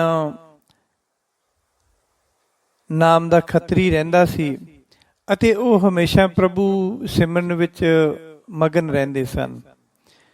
ਉਹ ਭੱਲਿਆਂ ਦੀ ਕੁਲ ਵਿੱਚ ਭਲੇ ਕਰਮ ਕਰਨ ਦੀ ਪ੍ਰੀਤ ਰੱਖਣ ਵਾਲੇ ਸਨ। ਔਗਣ ਕੋਈ ਉਹਨਾਂ ਦੇ ਨੇੜੇ ਨਹੀਂ ਸੀ। ਉਹਨਾਂ ਦੇ ਘਰ 4 ਪੁੱਤਰ ਪੈਦਾ ਹੋਏ, ਜਿਨ੍ਹਾਂ ਵਿੱਚੋਂ ਸਭ ਤੋਂ ਵੱਡੇ ਬਾਬਾ ਅਮਰਦਾਸ ਜੀ ਸਨ। ਫਿਰ ਮਾਣਕ ਚੰਦ ਜੀ, ਸ਼ਰਦਾਸ, ਖੇਮ ਰਾਏ ਇਹ ਹੋਏ। ਤੇਜਭਾਨ ਆਪਣੇ ਪੁੱਤਰਾਂ ਨੂੰ ਦੇਖ ਕੇ ਬਹੁਤ ਖੁਸ਼ ਹੁੰਦੇ ਸਨ। ਸਾਰੇ ਪੁੱਤਰ ਖੇਤੀ ਕਰਦੇ ਸਨ, ਪਰ ਤੇਜਭਾਨ ਜੀ ਆਪ ਪ੍ਰਭੂ ਸਿਮਰਨ ਵਿੱਚ ਸੁਖ ਪਾ ਰਹੇ ਸਨ। ਬਹੁਤ ਸਮਾਂ ਬੀਤ ਗਿਆ ਤਾਂ ਬਾਬਾ ਅਮਰਦਾਸ ਜੀ ਵੀ ਬਜ਼ੁਰਗ ਹੋ ਗਏ। ਸੋ ਬਾਬਾ ਅਮਰਦਾਸ ਜੀ ਨੇ ਬਹੁਤ ਸਮਾਂ ਘਰ ਵਿੱਚ ਬਿਤਾਇਆ। ਇੱਕ ਦਿਨ ਸੋਚਿਆ ਕਿ ਘਰ ਬੈਠੇ ਕੀ ਕਰਦੇ ਹਾਂ, ਧਰਮ ਹਿਤ ਕਿਰਤ ਵਿਰਤ ਕਰੀਏ, ਬਾਹਰ ਤੁਰ ਫਿਰ ਕੇ ਹੁਣ ਤੋਂ ਹੀ ਸ਼ੁਭ ਕਰਮ ਕਰੀਏ ਤਾਂ ਕਿ ਪ੍ਰਲੋਕ ਸੌਰ ਜਾਏ। ਜਮਾਂ ਦੀ ਮਾਰ ਤੋਂ ਬਚ ਜਾਵਾਂਗੇ, ਨਹੀਂ ਤਾਂ ਫਿਰ ਪਛਤਾਵਾਂਗੇ। ਅਜਿਹੀਆਂ ਦਲੀਲਾਂ ਕਰਦਿਆਂ ਬਾਬਾ ਅਮਰਦਾਸ ਜੀ ਨੇ ਨਿਸ਼ਚਾ ਕੀਤਾ ਕਿ ਉਹ ਗੰਗਾ ਯਾਤਰਾ ਕਰਿਆ ਕਰਨਗੇ। ਤਾਂ ਉਹਨਾਂ ਨੇ ਗੰਗਾ ਯਾਤਰਾ ਕਰਨ ਦਾ ਨਿਸ਼ਚਾ ਕੀਤਾ ਤਾਂ ਕਿ ਪਾਪਾਂ ਦਾ ਨਾਸ਼ ਹੋ ਜਾਵੇ। 6 ਮਹੀਨਿਆਂ ਦਾ ਪਰਨ ਕੀਤਾ ਤੇ ਪੈਦਲ ਹੀ ਚੱਲ ਪਏ। ਗੰਗਾ ਪਹੁੰਚ ਗਏ। ਗੰਗਾ ਵਿੱਚ ਇਸ਼ਨਾਨ ਕਰਕੇ ਕਾਮਨਾਹੀਨ ਹੋ ਕੇ ਗੰਗਾ ਦੇ ਕਿਨਾਰੇ ਬੈਠ ਕੇ ਪਾਠ ਪੂਜਾ ਕਰਦੇ ਸਨ। ਚੰਦਨ ਛਿੜਕਣਾ, ਫੁੱਲ ਅਰਪਣ ਕਰਨੇ, ਧੂਪ ਦਿਖਾਉਣੀ, ਗੰਗਾ ਵਿੱਚ ਪਤਾਸੇ ਪਾਉਣੇ, ਪ੍ਰੇਮ ਨਾਲ ਗੰਗਾ ਮਈਆ ਦੇ ਨਾਮ ਦੇ ਜਕਾਰੇ ਛੱਡਣੇ, ਸੁੱਚ ਪਵਿੱਤਰਤਾ ਰੱਖਦੇ ਸਨ। ਇਸ ਤਰ੍ਹਾਂ ਇਹ ਰੀਤੀ ਕਰਦੇ ਸਨ ਬਾਬਾ ਅਮਰਦਾਸ ਜੀ। 6 ਮਹੀਨੇ ਪੂਰੇ ਹੋ ਜਾਣ ਤੇ ਘਰ ਆ ਕੇ ਗੰਗਾ ਦੀ ਆਰਾਧਨਾ ਕਰਦੇ ਸਨ। ਇਸ ਤਰ੍ਹਾਂ ਜਦ 19 ਵਾਰ ਗੰਗਾ ਦੇ ਗਏ ਤਾਂ ਬਿਰਧ ਸਰੀਰ ਹੋ ਚੁੱਕਾ ਸੀ। ਫਿਰ ਜਦ 20ਵੀਂ ਵਾਰ ਗੰਗਾ ਤੇ ਗਏ ਤਾਂ ਮੇੜਾ ਨਾਮੀ ਪਿੰਡ ਰਾਹ ਵਿੱਚ ਪੈਂਦਾ ਹੈ। ਜਦੋਂ 20ਵੀਂ ਵਾਰ ਗੰਗਾ ਗਏ ਤਾਂ ਗੰਗਾ ਜਾਂਦਿਆਂ ਹੋਇਆ ਇੱਕ ਮੇੜਾ ਨਾਮ ਦਾ ਪਿੰਡ ਹੈ ਜੋ ਰਸਤੇ ਵਿੱਚ ਪੈਂਦਾ ਹੈ। ਉਸ ਪਿੰਡ ਵਿੱਚ ਭੰਬੀ ਗੋਤ ਦਾ ਦੁਰਗੇ ਨਾਮੀ ਪੰਡਤ ਰਹਿੰਦਾ ਸੀ। ਗੰਗਾ ਵੱਲ ਆਉਣ ਜਾਣ ਵਾਲੇ ਯਾਤਰੀ ਉਸ ਦੇ ਘਰ ਠਹਿਰਦੇ ਸਨ ਅਤੇ ਉਹ ਸਾਰਿਆਂ ਦੀ ਬਹੁਤ ਹੀ ਨਿਸ਼ਕਾਮ ਸੇਵਾ ਕਰਦਾ ਸੀ। ਉਹ ਜੋਤਿਸ਼ ਦਾ ਬੜਾ ਮਾਹਰ ਸੀ। ਪੰਡਤ ਦੁਰਗਾ ਜੋਤਿਸ਼ ਦਾ ਬਹੁਤ ਮਾਹਰ ਸੀ। ਮਨੁੱਖ ਦੇ ਸਰੀਰ ਦੇ ਚਿੰਨ੍ਹ ਤੋਂ ਸ਼ੁਭ ਅਸ਼ੁਭ ਦੀ ਵਿਚਾਰ ਕਰ ਲੈਂਦਾ ਸੀ। ਦੁਪਹਿਰ ਦੀ ਧੁੱਪ ਕਰਕੇ ਰਸਤਾ ਤਪ ਰਿਹਾ ਸੀ ਤੇ ਬਾਬਾ ਅਮਰਦਾਸ ਜੀ ਉਸ ਦੇ ਘਰ ਠਹਿਰ ਗਏ। ਸ੍ਰੀ ਅਮਰਦਾਸ ਜੀ ਜਦ ਲੇਟੇ ਜਾਨੀ ਲੰਮੇ ਪਏ ਤਾਂ ਬ੍ਰਾਹਮਣ ਨੇ ਗੁਰੂ ਜੀ ਦੇ ਚਰਨਾਂ ਵਿੱਚ ਪਦਮ ਦੇਖਿਆ। ਸੋਚਣ ਲੱਗਾ ਜਾਂ ਤਾਂ ਇਹ ਵਿਸ਼ਨੂੰ ਅਵਤਾਰ ਹਨ ਜਾਂ ਕੋਈ ਚੱਕਰਵਰਤੀ ਰਾਜਾ ਹਨ। ਜਦ ਅਮਰਦਾਸ ਜੀ ਜਾਗ ਪਏ ਤਾਂ ਚੱਲਣ ਦੀ ਤਿਆਰੀ ਕਰਨ ਲੱਗੇ। ਬ੍ਰਾਹਮਣ ਕੋਲ ਹੀ ਬੈਠਾ ਸੀ ਤਾਂ ਬਾਬਾ ਅਮਰਦਾਸ ਜੀ ਨੇ ਉਸ ਬ੍ਰਾਹਮਣ ਨੂੰ ਦਸ਼ਨਾ ਦੇਣੀ ਚਾਹੀ। ਉਸ ਬ੍ਰਾਹਮਣ ਨੂੰ ਬਾਬਾ ਅਮਰਦਾਸ ਜੀ ਨੇ ਦਸ਼ਨਾ ਦੇਣੀ ਚਾਹੀ। ਸੋ ਦੁਰਗਾ ਨਾਮ ਦਾ ਜੋ ਪੰਡਤ ਸੀ, ਸਤਿਗੁਰੂ ਜੀ ਜਦੋਂ ਜਾਗੇ ਬਾਬਾ ਅਮਰਦਾਸ ਜੀ ਤਾਂ ਦੁਰਗਾ ਪੰਡਤ ਕੋਲ ਹੀ ਬੈਠਾ ਸੀ ਤੇ ਬਾਬਾ ਅਮਰਦਾਸ ਜੀ ਨੇ ਉਹਨੂੰ ਪੰਡਤ ਜਾਣ ਕੇ ਜਾਂ ਉਹਦੇ ਕੋਲੇ ਠਹਿਰ ਰਹਿਣ ਕਰਕੇ ਦਸ਼ਨਾ ਦੇਣੀ ਚਾਹੀ ਤੇ ਕਿਹਾ, ਪੰਡਤ ਜੀ ਇਹ ਦਸ਼ਨਾ ਲਵੋ, ਤੁਸੀਂ ਧੰਨ ਹੋ, ਗੰਗਾ ਜਾਣ ਵਾਲੇ ਯਾਤਰੀ ਇੱਥੇ ਵਿਸ਼ਰਾਮ ਕਰਕੇ ਸੁੱਖ ਪਾਉਂਦੇ ਹਨ ਤੇ ਤੁਹਾਡਾ ਘਰ ਵੀ ਪਵਿੱਤਰ ਹੋ ਜਾਂਦਾ। ਪੰਡਤ ਜੀ ਨੇ ਬੇਨਤੀ ਕੀਤੀ ਕਿ ਮੈਂ ਹੁਣ ਨਹੀਂ ਭੇਟਾ ਲਵਾਂਗਾ, ਜਦ ਤੁਸੀਂ ਸਮਰੱਥ ਹੋ ਜਾਓਗੇ ਤਦ ਲਵਾਂਗਾ, ਤਦ ਮੈਂ ਆ ਕੇ ਤੁਹਾਨੂੰ ਮਿਲਾਂਗਾ ਤੇ ਯਾਦ ਕਰਾਵਾਂਗਾ। ਅਮਰਦਾਸ ਜੀ ਕਹਿਣ ਲੱਗੇ, ਤੈਨੂੰ ਕਿਵੇਂ ਪਤਾ ਲੱਗਾ ਕਿ ਮੈਨੂੰ ਪ੍ਰਭਤਾ ਮਿਲੇਗੀ? ਬ੍ਰਾਹਮਣ ਨੇ ਕਿਹਾ ਕਿ ਤੁਹਾਡੇ ਚਰਨਾਂ ਵਿੱਚ ਵਿਸ਼ਨੂੰ ਵਰਗਾ ਪਦਮ ਕਮਲ ਚਿੰਨ੍ਹ ਹੈ। ਤੁਸੀਂ ਅੱਗੇ ਜਾ ਕੇ ਵਿਸ਼ਨੂੰ ਰੂਪ ਹੋਵੋਗੇ ਜਾਂ ਚੱਕਰਵਰਤੀ ਰਾਜੇ ਬਣੋਗੇ। ਇਹ ਸੁਣ ਕੇ ਸ੍ਰੀ ਅਮਰਦਾਸ ਜੀ ਬਹੁਤ ਪ੍ਰਸੰਨ ਹੋ ਕੇ ਬੋਲੇ, ਜੇ ਤੁਹਾਡਾ ਬਚਨ ਸੱਚਾ ਹੋਇਆ ਤਾਂ ਮੈਨੂੰ ਆ ਕੇ ਮਿਲਣਾ, ਜੋ ਮੰਗੋਗੇ ਸੋ ਮਿਲੇਗਾ।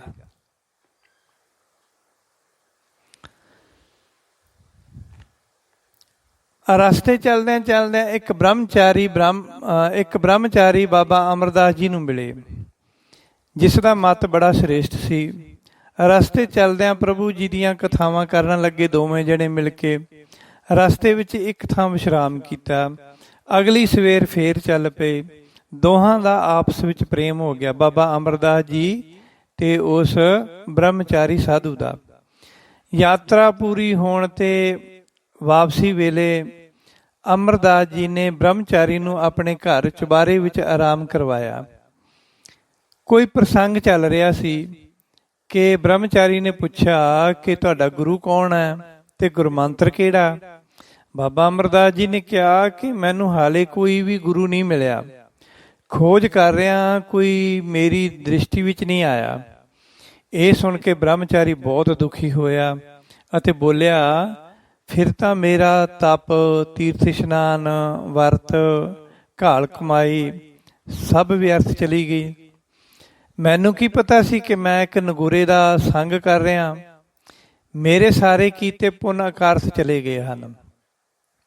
ਤੂੰ ਬੁੱਢਾ ਹੋ ਗਿਆ, ਹਾਲੇ ਤੱਕ ਨਗੂਰਾ ਹੀ ਤੁਰਿਆ ਫਿਰਦਾ, ਕਿਸੇ ਨੂੰ ਗੁਰੂ ਨਹੀਂ ਬਣਾਇਆ, ਮਨਮੱਤਾ ਹੋ ਕੇ ਬੈਠਾ ਹੈ, ਤੂੰ ਖੋਟਾ ਕਰਮ ਕੀਤਾ। ਇਹ ਕਹਿ ਕੇ ਬ੍ਰਹਮਚਾਰੀ ਕ੍ਰੋਧ ਨਾਲ ਘਰੋਂ ਨਿਕਲ ਗਿਆ ਤੇ ਆਪਣੇ ਰਾਹ ਪਿਆ। ਸ੍ਰੀ ਅਮਰਦਾਸ ਜੀ ਨੇ ਬਾਅਦ ਵਿੱਚ ਬਹੁਤ ਪਛਤਾਵਾ ਕੀਤਾ। ਬਾਕੀ ਸਾਰੀ ਸੁੱਧ ਬੁੱਧ ਜਾਂਦੀ ਰਹੀ। ਇੱਕੋ ਹੀ ਲਿਵ ਲੱਗ ਗਈ ਕਿ ਕਿਸੇ ਤਰ੍ਹਾਂ ਗੁਰੂ ਮਿਲਣ ਤਾਂ ਕਿ ਉਹ ਗੁਰੂ ਧਾਰਨ ਕਰ ਲੈਣ। ਦਿਲ ਵਿੱਚ ਬਹੁਤ ਇੱਛਾ ਪੈਦਾ ਹੋਈ। ਫਿਰ ਪ੍ਰਭੂ ਅੱਗੇ ਬੇਨਤੀ ਕੀਤੀ, ਹੈ ਪ੍ਰਭੂ, ਮੇਰੀ ਇਹ ਆਸ ਪੂਰੀ ਕਰੋ। ਹੇ ਦੀਨ ਬੰਧੂ, ਦਇਆ ਦੇ ਖਜ਼ਾਨੇ, ਮੈਨੂੰ ਆਪਣੇ ਦਾਸਾਂ ਦਾ ਦਾਸ ਸਮਝੋ। ਹੁਣ ਜੇ ਸਤਿਗੁਰੂ ਮੈਨੂੰ ਮਿਲ ਜਾਣ ਤਾਂ ਮੈਂ ਸਭ ਤਰ੍ਹਾਂ ਫਲ ਪ੍ਰਾਪਤ ਕਰ ਲਵਾਂਗਾ। ਤੁਸੀਂ ਸਭ ਦੇ ਦਿਲਾਂ ਦੀਆਂ ਜਾਣਦੇ ਹੋ। ਹੋਰ ਦੱਸੋ ਮੈਂ ਕਿਸ ਨੂੰ ਸੁਣਾਵਾਂ? ਗੰਗਾ ਦੀ ਵੀ, ਬਾਬਾ ਅਮਰਦਾਸ ਜੀ ਨੇ ਗੰਗਾ ਜੀ ਦੀ ਵੀ ਉਸਤਤ ਕੀਤੀ ਤੇ ਕਿਹਾ ਕਿ ਮੇਰੀ ਕਾਮਨਾ ਪੂਰੀ ਕਰੋ ਤੇ ਗੁਰੂ ਮਿਲਾ ਦੇਵੋ। ਪਰਮੇਸ਼ਰ ਤੇ ਗੰਗਾ ਦੀ ਦੋਵਾਂ ਦੀ ਬਾਬਾ ਅਮਰਦਾਸ ਜੀ ਉਸਤਤ ਕਰਦੇ ਰਹੇ। ਇਸ ਪ੍ਰਕਾਰ ਰਾਤ ਬੀਤ ਗਈ। ਅਗਲਾ ਦਿਨ ਬੜੇ ਦੁੱਖ ਨਾਲ ਬਿਤਾਇਆ। ਖਾਣ ਪੀਣ ਵਿੱਚ ਕੋਈ ਰੁਚੀ ਨਾ ਰਹੀ। ਵੈਰਾਗ ਪ੍ਰਗਟ ਹੋ ਗਿਆ। ਫਿਰ ਰਾਤ ਪੈ ਗਈ, ਨੀਂਦ ਕਿੱਥੇ ਆਵੇ। ਦਿਲ ਵਿੱਚ ਗੁਰੂ ਪ੍ਰਤੀ ਪਿਆਰ ਪ੍ਰਗਟ ਹੋ ਗਿਆ ਸੀ।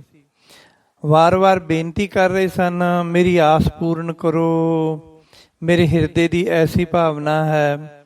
ਹੇ ਸਤਿਗੁਰੂ ਜੀ, ਤੁਸੀਂ ਆਪੇ ਦਰਸ਼ਨ ਦੇਵੋ। ਮੈਂ ਪਰਖਣਾ ਨਹੀਂ ਜਾਣਦਾ ਕਿ ਪੂਰਨ ਗੁਰੂ ਕੈਸੇ ਹੁੰਦੇ ਹਨ ਅਤੇ ਕੌਣ ਹਨ। ਆਪਣਾ ਬਿਰਦ ਜਾਣ ਕੇ ਆਪੇ ਦਰਸ਼ਨ ਦੇਵੋ। ਇਸ ਤਰ੍ਹਾਂ ਲੱਗਣ ਲੱਗ ਗਈ। ਹੋਰ ਸਾਰੇ ਕਾਰਜ ਛੱਡ ਦਿੱਤੇ। ਖਾਣ ਪੀਣ, ਨੀਂਦ ਵਿਸਰ ਗਈ ਤੇ ਅੱਖਾਂ ਵਿੱਚੋਂ ਹੰਝੂ ਵਹਿਣ ਲੱਗੇ। ਪ੍ਰੇਮ ਅਤੇ ਚਿੰਤਾ ਬਹੁਤ ਸੀ। ਹਿਰਦੇ ਵਿੱਚ ਬਹੁਤ ਝੂਰ ਰਹੇ ਸਨ। ਕੀ ਹੁਣ ਮੈਂ ਇਸ ਤਰ੍ਹਾਂ ਹੀ ਮਰ ਜਾਵਾਂਗਾ? ਕੀ ਹੁਣ ਪੂਰੇ ਸਤਿਗੁਰੂ ਮੈਨੂੰ ਨਹੀਂ ਮਿਲਣਗੇ? ਗੁਰੂ ਬਿਨਾਂ ਜੀਵਨ ਤਰਕਾਰ ਹੈ। ਗੁਰੂ ਬਿਨਾਂ ਕੋਈ ਕਾਰਜ ਵੀ ਨਹੀਂ ਸੌਰਦਾ। ਗੁਰੂ ਬਿਨਾਂ ਧਰਤੀ ਦਾ ਰਾਜ ਤਾਂ ਕੀ, ਸਵਰਗਾਂ ਦੇ ਰਾਜ ਨੂੰ ਵੀ ਤਰਕਾਰ ਹੈ। ਗੁਰੂ ਬਗੈਰ ਲੋਕ ਪਰਲੋਕ ਸਾਰੇ ਸੁੱਖ ਬੇਕਾਰ ਹਨ। ਗੁਰੂ ਬਗੈਰ ਲੋਕ ਪਰਲੋਕ ਦੇ ਸਾਰੇ ਸੁੱਖ ਬੇਕਾਰ ਹਨ। ਪੂਰਾ ਸਤਿਗੁਰੂ ਮਿਲ ਕੇ ਜਦ ਉਹ ਆਪਣਾ ਉਪਦੇਸ਼ ਦੇਵੇ ਤਾਂ ਸਾਰੇ ਤਪ ਆਦਿ ਸਫਲ ਹੁੰਦੇ ਹਨ। ਸਾਰੇ ਕਲੇਸ਼ ਮਿਟ ਜਾਂਦੇ ਹਨ। ਇਸ ਤਰ੍ਹਾਂ ਮੈਂ ਕਰਮਹੀਣ ਰਿਹਾ ਹਾਂ। ਹੁਣ ਮੈਂ ਸਤਿਗੁਰੂ ਨੂੰ ਜ਼ਰੂਰ ਪਾਵਾਂਗਾ, ਨਹੀਂ ਤਾਂ ਅੰਨ ਜਲ ਛੱਡ ਕੇ ਸਰੀਰ ਨੂੰ ਖਤਮ ਕਰ ਲਵਾਂਗਾ। ਇਸ ਤਰ੍ਹਾਂ ਸਤਿਗੁਰੂ ਅਮਰਦਾਸ ਜੀ ਭਾਵ ਬਾਬਾ ਅਮਰਦਾਸ ਜੀ ਹਰ ਵੇਲੇ ਆਪਣੇ ਮਨ ਦੇ ਵਿੱਚ ਪਰਮੇਸ਼ਰ ਅੱਗੇ ਅਰਜ਼ੋਈਆਂ ਕਰਦੇ ਰਹਿੰਦੇ ਸਨ।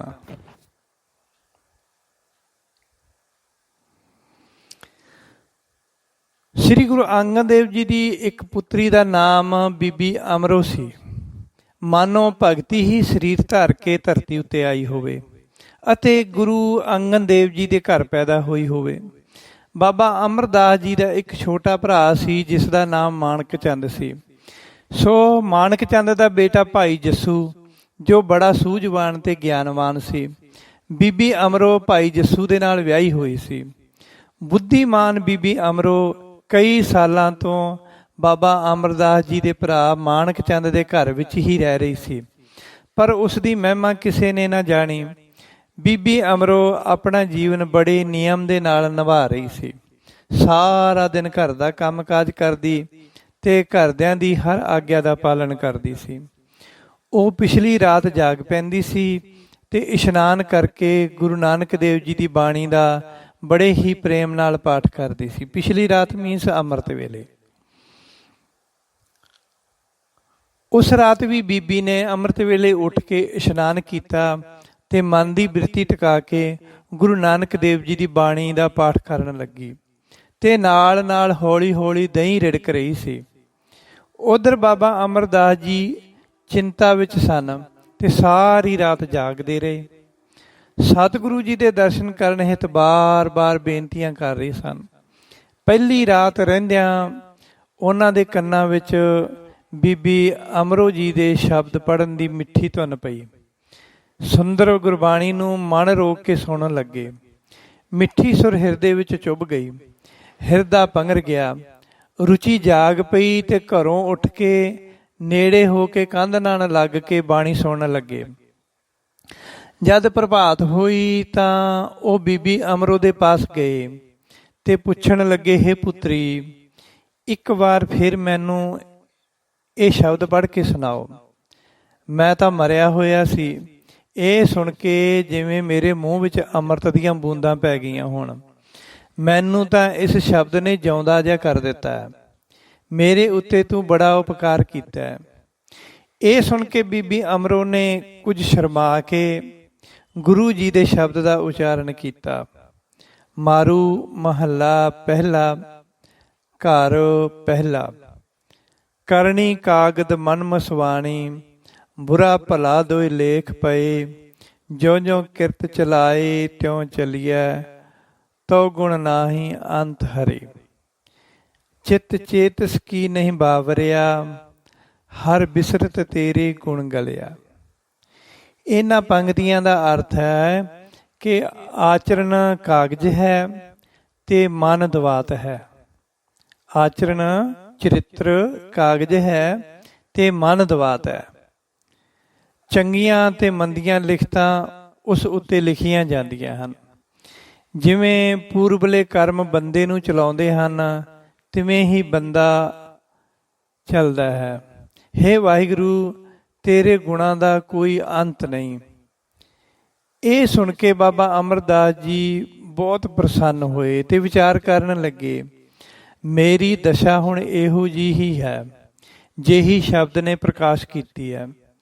ਮੇਰੀ ਜਵਾਨੀ ਬੀਤ ਗਈ ਹੈ ਤੇ ਬੁਢਾਪਾ ਆ ਗਿਆ।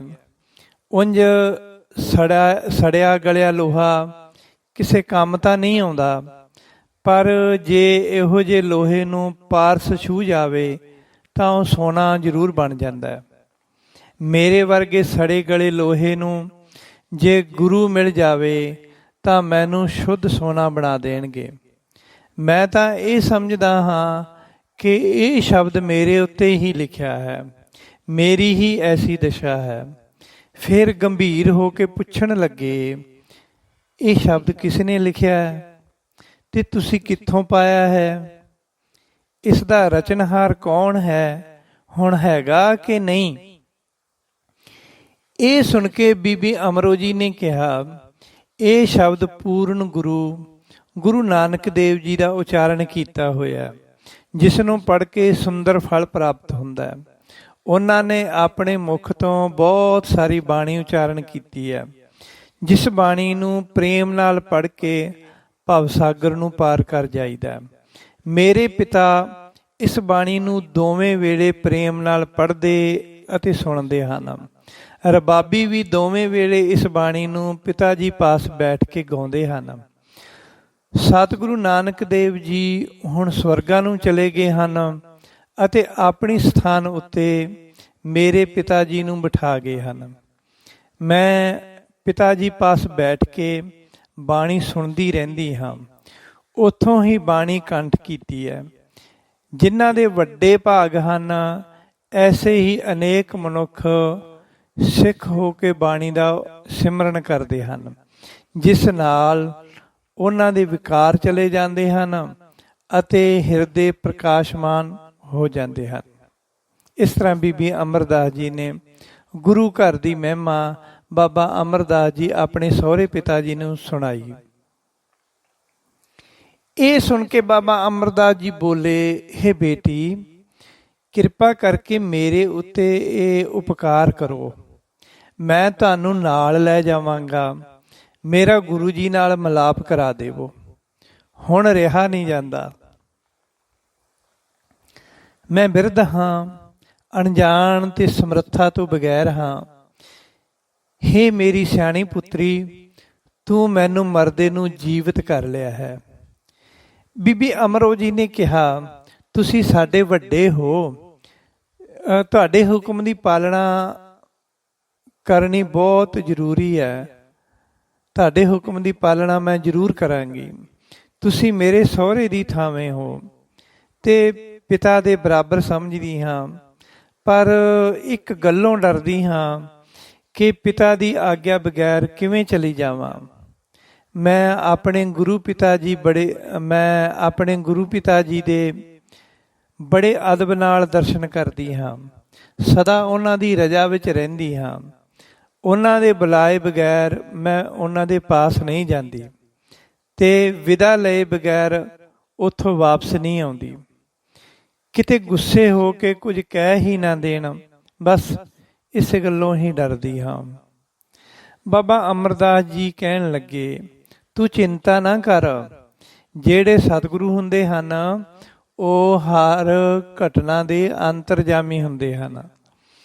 ਉਹ ਕਿਸੇ ਪ੍ਰਕਾਰ ਦਾ ਗੁੱਸਾ ਨਹੀਂ ਕਰਦੇ।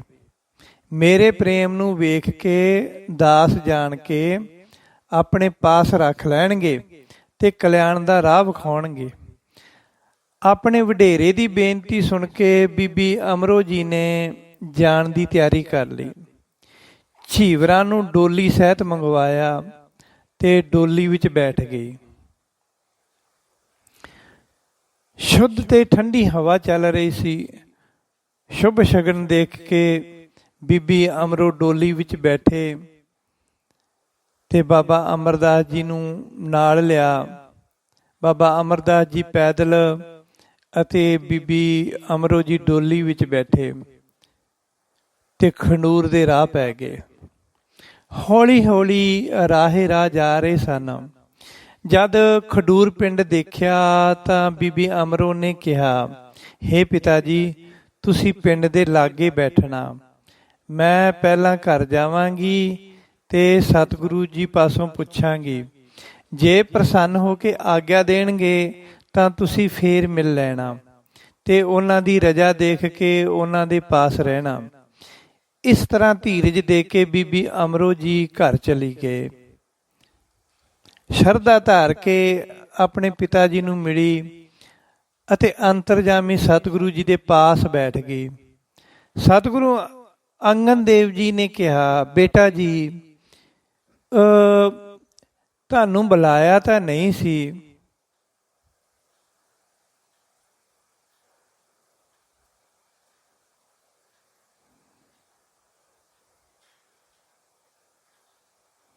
ਬੇਟਾ ਜੀ, ਤੁਹਾਨੂੰ ਬੁਲਾਇਆ ਤਾਂ ਨਹੀਂ ਸੀ। ਕਿਸ ਕੰਮ ਆਏ ਹੋ? ਆਉਣਾ ਬਣਦਾ ਤਾਂ ਨਹੀਂ ਸੀ। ਕਿਉਂ ਚੱਲ ਕੇ ਆਏ ਹੋ? ਜਿਸ ਨੂੰ ਆਪਣੇ ਨਾਲ ਲਿਆਂਦਾ ਉਸ ਨੂੰ ਇੱਥੇ ਨਾਲ ਕਿਉਂ ਨਹੀਂ ਲੈ ਕੇ ਆਏ? ਇਹ ਸੁਣ ਕੇ ਬੀਬੀ ਅਮਰੋ ਜੀ ਨੇ ਹੱਥ ਜੋੜ ਕੇ ਕਿਹਾ, ਹੇ ਗੁਰੂ ਪਿਤਾ ਜੀ, ਮੈਂ ਹੁਣੇ ਜਾ ਕੇ ਉਹਨਾਂ ਨੂੰ ਤੁਹਾਡੇ ਪਾਸ ਲਿਆਉਂਦੀ ਆ। ਉਹ ਮਿਲਣ ਦੇ ਹੁਲਾਸ ਨਾਲ ਬਹੁਤ ਡਰਦੇ, ਉਹ ਮਿਲਣ ਦੇ ਹੁਲਾਸ ਕਰਕੇ ਬਹੁਤ ਰੱਖਦੇ, ਉਹ ਮਿਲਣ ਦਾ ਹੁਲਾਸ ਯਾਨੀ ਪਿਆਰ ਬਹੁਤ ਰੱਖਦੇ ਹਨ, ਪਰ ਆਗਿਆ ਬਗੈਰ ਆਪ ਜੀ ਨੂੰ ਮਿਲ ਨਹੀਂ ਸਕਦੇ ਨਾ। ਬੀਬੀ ਅਮਰੋ ਸ੍ਰੀ ਅਮਰਦਾਸ ਜੀ ਨੂੰ ਬੁਲਾਉਣ ਗਏ। ਸ੍ਰੀ ਅਮਰਦਾਸ ਜੀ ਬੜਾ ਆਨੰਦ ਧਾਰਨ ਕਰਕੇ ਗੁਰੂ ਜੀ ਦੇ ਦਰਬਾਰ ਵਿੱਚ ਪਹੁੰਚੇ ਤੇ ਦਰਸ਼ਨ ਕਰਕੇ ਨਿਹਾਲ ਹੋਏ।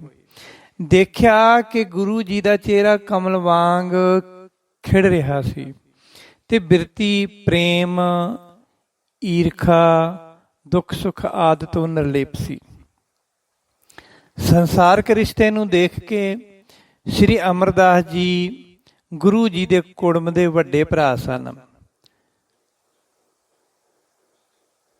ਸਤਿਗੁਰੂ ਜੀ ਉੱਠ ਕੇ ਖੜੇ ਹੋ ਗਏ ਤੇ ਗਲੇ ਮਿਲਣ ਲਈ ਚਾਦਰ ਦੀ ਬੁੱਕਲ ਵਿੱਚੋਂ ਆਪਣੇ ਹੱਥ ਬਾਹਰ ਕੱਢੇ, ਪਰ ਉਸ ਤੋਂ ਪਹਿਲਾਂ ਹੀ ਸ੍ਰੀ ਅਮਰਦਾਸ ਜੀ ਨੇ ਸ੍ਰੀ ਗੁਰੂ ਅੰਗਦ ਦੇਵ ਜੀ ਦੇ ਚਰਨ ਫੜ ਲਏ ਤੇ ਬੰਦਨਾ ਕੀਤੀ, ਬੇਨਤੀ ਕੀਤੀ, ਗਲੇ ਮਿਲਣਾ ਯੋਗ ਨਹੀਂ, ਮੈਨੂੰ ਆਪਣਾ ਦਾਸ ਜਾਣੋ। ਆਨੰਦ ਪ੍ਰਸੰਨਤਾ ਪੁੱਛ ਕੇ ਪਾਸ ਬਿਠਾਇਆ ਸਤਿਗੁਰੂ ਜੀ ਨੇ ਬਾਬਾ ਅਮਰਦਾਸ ਜੀ ਨੂੰ। ਬਾਤਾਂ ਕਰਦਿਆਂ ਜਦ ਕਾਫੀ ਸਮਾਂ ਬੀਤ ਗਿਆ ਤਾਂ ਰਸੋਈਆ ਪਾਸ ਆ ਕੇ ਖਲੋ ਗਿਆ ਤੇ ਬੇਨਤੀ ਕੀਤੀ, ਹੇ ਪ੍ਰਭੂ ਜੀ, ਭੋਜਨ ਤਿਆਰ ਹੈ। ਹੇ ਪ੍ਰਭੂ ਜੀ, ਭੋਜਨ ਤਿਆਰ ਹੈ। ਇਹ ਸੁਣ ਕੇ ਗੁਰੂ ਜੀ ਉੱਠ ਪਏ ਤੇ ਬਾਬਾ ਬੁੱਢਾ ਜੀ ਤੇ ਹੋਰ ਸਿੱਖ ਵੀ ਲੰਗਰ ਵਿੱਚ ਨਾਲ ਆਏ ਤੇ ਪੰਗਤ ਵਿੱਚ ਬੈਠ ਗਏ।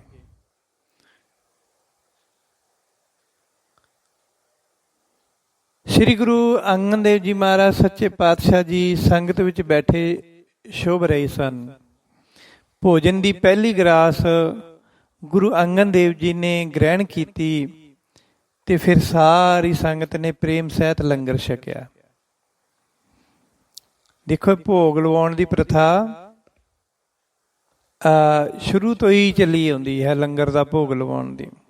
ਅੱਜ ਕੱਲ੍ਹ ਅਸੀਂ ਕਹਿ ਦਿੰਦੇ ਹਾਂ ਗੁਰੂ ਨੂੰ ਕਿਹੜਾ ਜ਼ਰੂਰਤ ਹੈ, ਗੁਰੂ ਨੂੰ ਭੋਗ ਲਵਾਉਣ ਦੀ ਜ਼ਰੂਰਤ ਨਹੀਂ, ਗੁਰੂ ਨੂੰ ਕੰਬਲ ਦੀ ਜ਼ਰੂਰਤ ਨਹੀਂ, ਗੁਰੂ ਨੂੰ ਰਜਾਈ ਦੀ ਜ਼ਰੂਰਤ ਨਹੀਂ, ਗੁਰੂ ਨੂੰ ਏਸੀ ਦੀ ਜ਼ਰੂਰਤ ਨਹੀਂ, ਗੁਰੂ ਨੂੰ ਪੱਖੇ ਦੀ ਜ਼ਰੂਰਤ ਨਹੀਂ। ਇਹ ਸਾਰੀਆਂ ਚੀਜ਼ਾਂ ਸ਼ੁਰੂ ਤੋਂ ਤੁਰੀਆਂ ਆਉਂਦੀਆਂ। ਜਦ ਗੁਰੂ ਜੀ ਸਰੀਰ ਕਰਕੇ ਸਨ ਤਾਂ ਇਸ ਤਰ੍ਹਾਂ ਭੋਗ ਲੱਗਦਾ ਸੀ ਕਿ ਸਤਿਗੁਰੂ ਜੋ ਵੀ ਗੁਰੂ ਜੀ ਗੁਰਤਾ ਗੱਦੀ ਤੇ ਬੈਠੇ ਹੁੰਦੇ ਸਨ, ਸਭ ਤੋਂ ਪਹਿਲਾਂ ਲੰਗਰ ਦੇ ਵਿੱਚ ਬੈਠ ਕੇ ਉਹ ਆਪਣੀ ਪਹਿਲੀ ਗਰਾਸ ਆਪਣੇ ਮੂੰਹ ਵਿੱਚ ਪਾ ਲੈਂਦੇ ਸਨ ਤਾਂ ਉਸ ਨੂੰ ਭੋਗ ਲੱਗਿਆ ਸਮਝ ਲਿਆ ਜਾਂਦਾ ਸੀ। ਉਸ ਤੋਂ ਬਾਅਦ ਸਾਰੀ ਸੰਗਤ ਲੰਗਰ ਛਕਣਾ ਸ਼ੁਰੂ ਕਰਦੀ ਸੀ। ਸ੍ਰੀ ਅਮਰਦਾਸ ਜੀ ਭੋਜਨ ਕਰਕੇ ਇਕੱਲੇ ਆ ਕੇ ਬਾਹਰ ਬੈਠ ਗਏ ਤੇ ਆਪਣੇ ਮਨ ਵਿੱਚ ਗੁਰੂ ਜੀ ਦੀ ਮਹਿਮਾ ਚਿਤਵਨ ਲੱਗੇ। ਉਹਨਾਂ ਦੇ ਸਾਰੇ ਸ਼ੰਕੇ ਦੂਰ ਹੋ ਗਏ ਸਨ। ਸਤਿਗੁਰੂ ਅੰਗਦ ਦੇਵ ਜੀ ਦੇ ਦਰਸ਼ਨ ਕਰਕੇ ਸ੍ਰੀ ਅਮਰਦਾਸ ਜੀ ਦੇ ਸਾਰੇ ਸ਼ੰਕੇ ਦੂਰ ਹੋ ਗਏ ਸਨ। ਫਿਰ ਰਾਤ ਬੀਤੀ ਤੇ ਦਿਨ ਚੜ੍ਹ ਆਇਆ। ਇਸ ਤਰ੍ਹਾਂ ਬਾਬਾ ਅਮਰਦਾਸ ਜੀ ਹਮੇਸ਼ਾ ਵਾਸਤੇ ਸ੍ਰੀ ਗੁਰੂ ਅੰਗਦ ਦੇਵ ਜੀ ਦੇ ਚਰਨਾਂ ਦੇ ਭੌਰੇ ਬਣ ਗਏ ਅਤੇ ਹਰ ਸਮੇਂ ਆਪਣੇ ਸਤਿਗੁਰੂ ਜੀ ਦੀ ਸੇਵਾ ਵਿੱਚ ਤਤਪਰ ਰਹਿਣ ਲੱਗੇ। ਸੋ ਇੱਥੋਂ ਤੱਕ ਆਪਾਂ ਗੁਰੂ ਪਿਆਰੀ ਸਾਧ ਸੰਗਤ ਜੀ ਸਤਿਗੁਰੂ ਅਮਰਦਾਸ ਜੀ ਮਹਾਰਾਜ ਸੱਚੇ ਪਾਤਸ਼ਾਹ ਜੀ ਦੇ ਜਨਮ ਦੇ ਜੀਵਨ ਝਾਤ ਮਾਰੀ ਹੈ, ਸਰਵਣ ਕੀਤਾ ਸਤਿਗੁਰੂ ਅਮਰਦਾਸ ਜੀ ਦੀ ਮਹਿਮਾ ਨੂੰ, ਉਹਨਾਂ ਦੇ ਜੀਵਨ ਨੂੰ, ਉਹਨਾਂ ਦੇ ਜਨਮ ਬਾਰੇ ਜਾਣਕਾਰੀ ਪ੍ਰਾਪਤ ਕੀਤੀ ਹੈ। ਸੋ ਅੱਜ ਸਤਿਗੁਰੂ ਅਮਰਦਾਸ ਜੀ ਮਹਾਰਾਜ ਸੱਚੇ ਪਾਤਸ਼ਾਹ ਜੀ ਦਾ ਪਾਵਨ ਦਿਹਾੜਾ, ਜਨਮ ਦਿਨ ਦਾ ਦਿਹਾੜਾ ਮਨਾ ਰਹੇ ਹਾਂ। ਸਾਰੀਆਂ ਸੰਗਤਾਂ ਨੂੰ ਬਹੁਤ ਬਹੁਤ ਵਧਾਈ ਹੋਵੇ ਸਤਿਗੁਰੂ ਅਮਰਦਾਸ ਜੀ ਦੇ ਜਨਮ ਦੀ। ਵਾਹਿਗੁਰੂ ਜੀ ਕਾ ਖਾਲਸਾ, ਵਾਹਿਗੁਰੂ ਜੀ ਕੀ ਫਤਿਹ।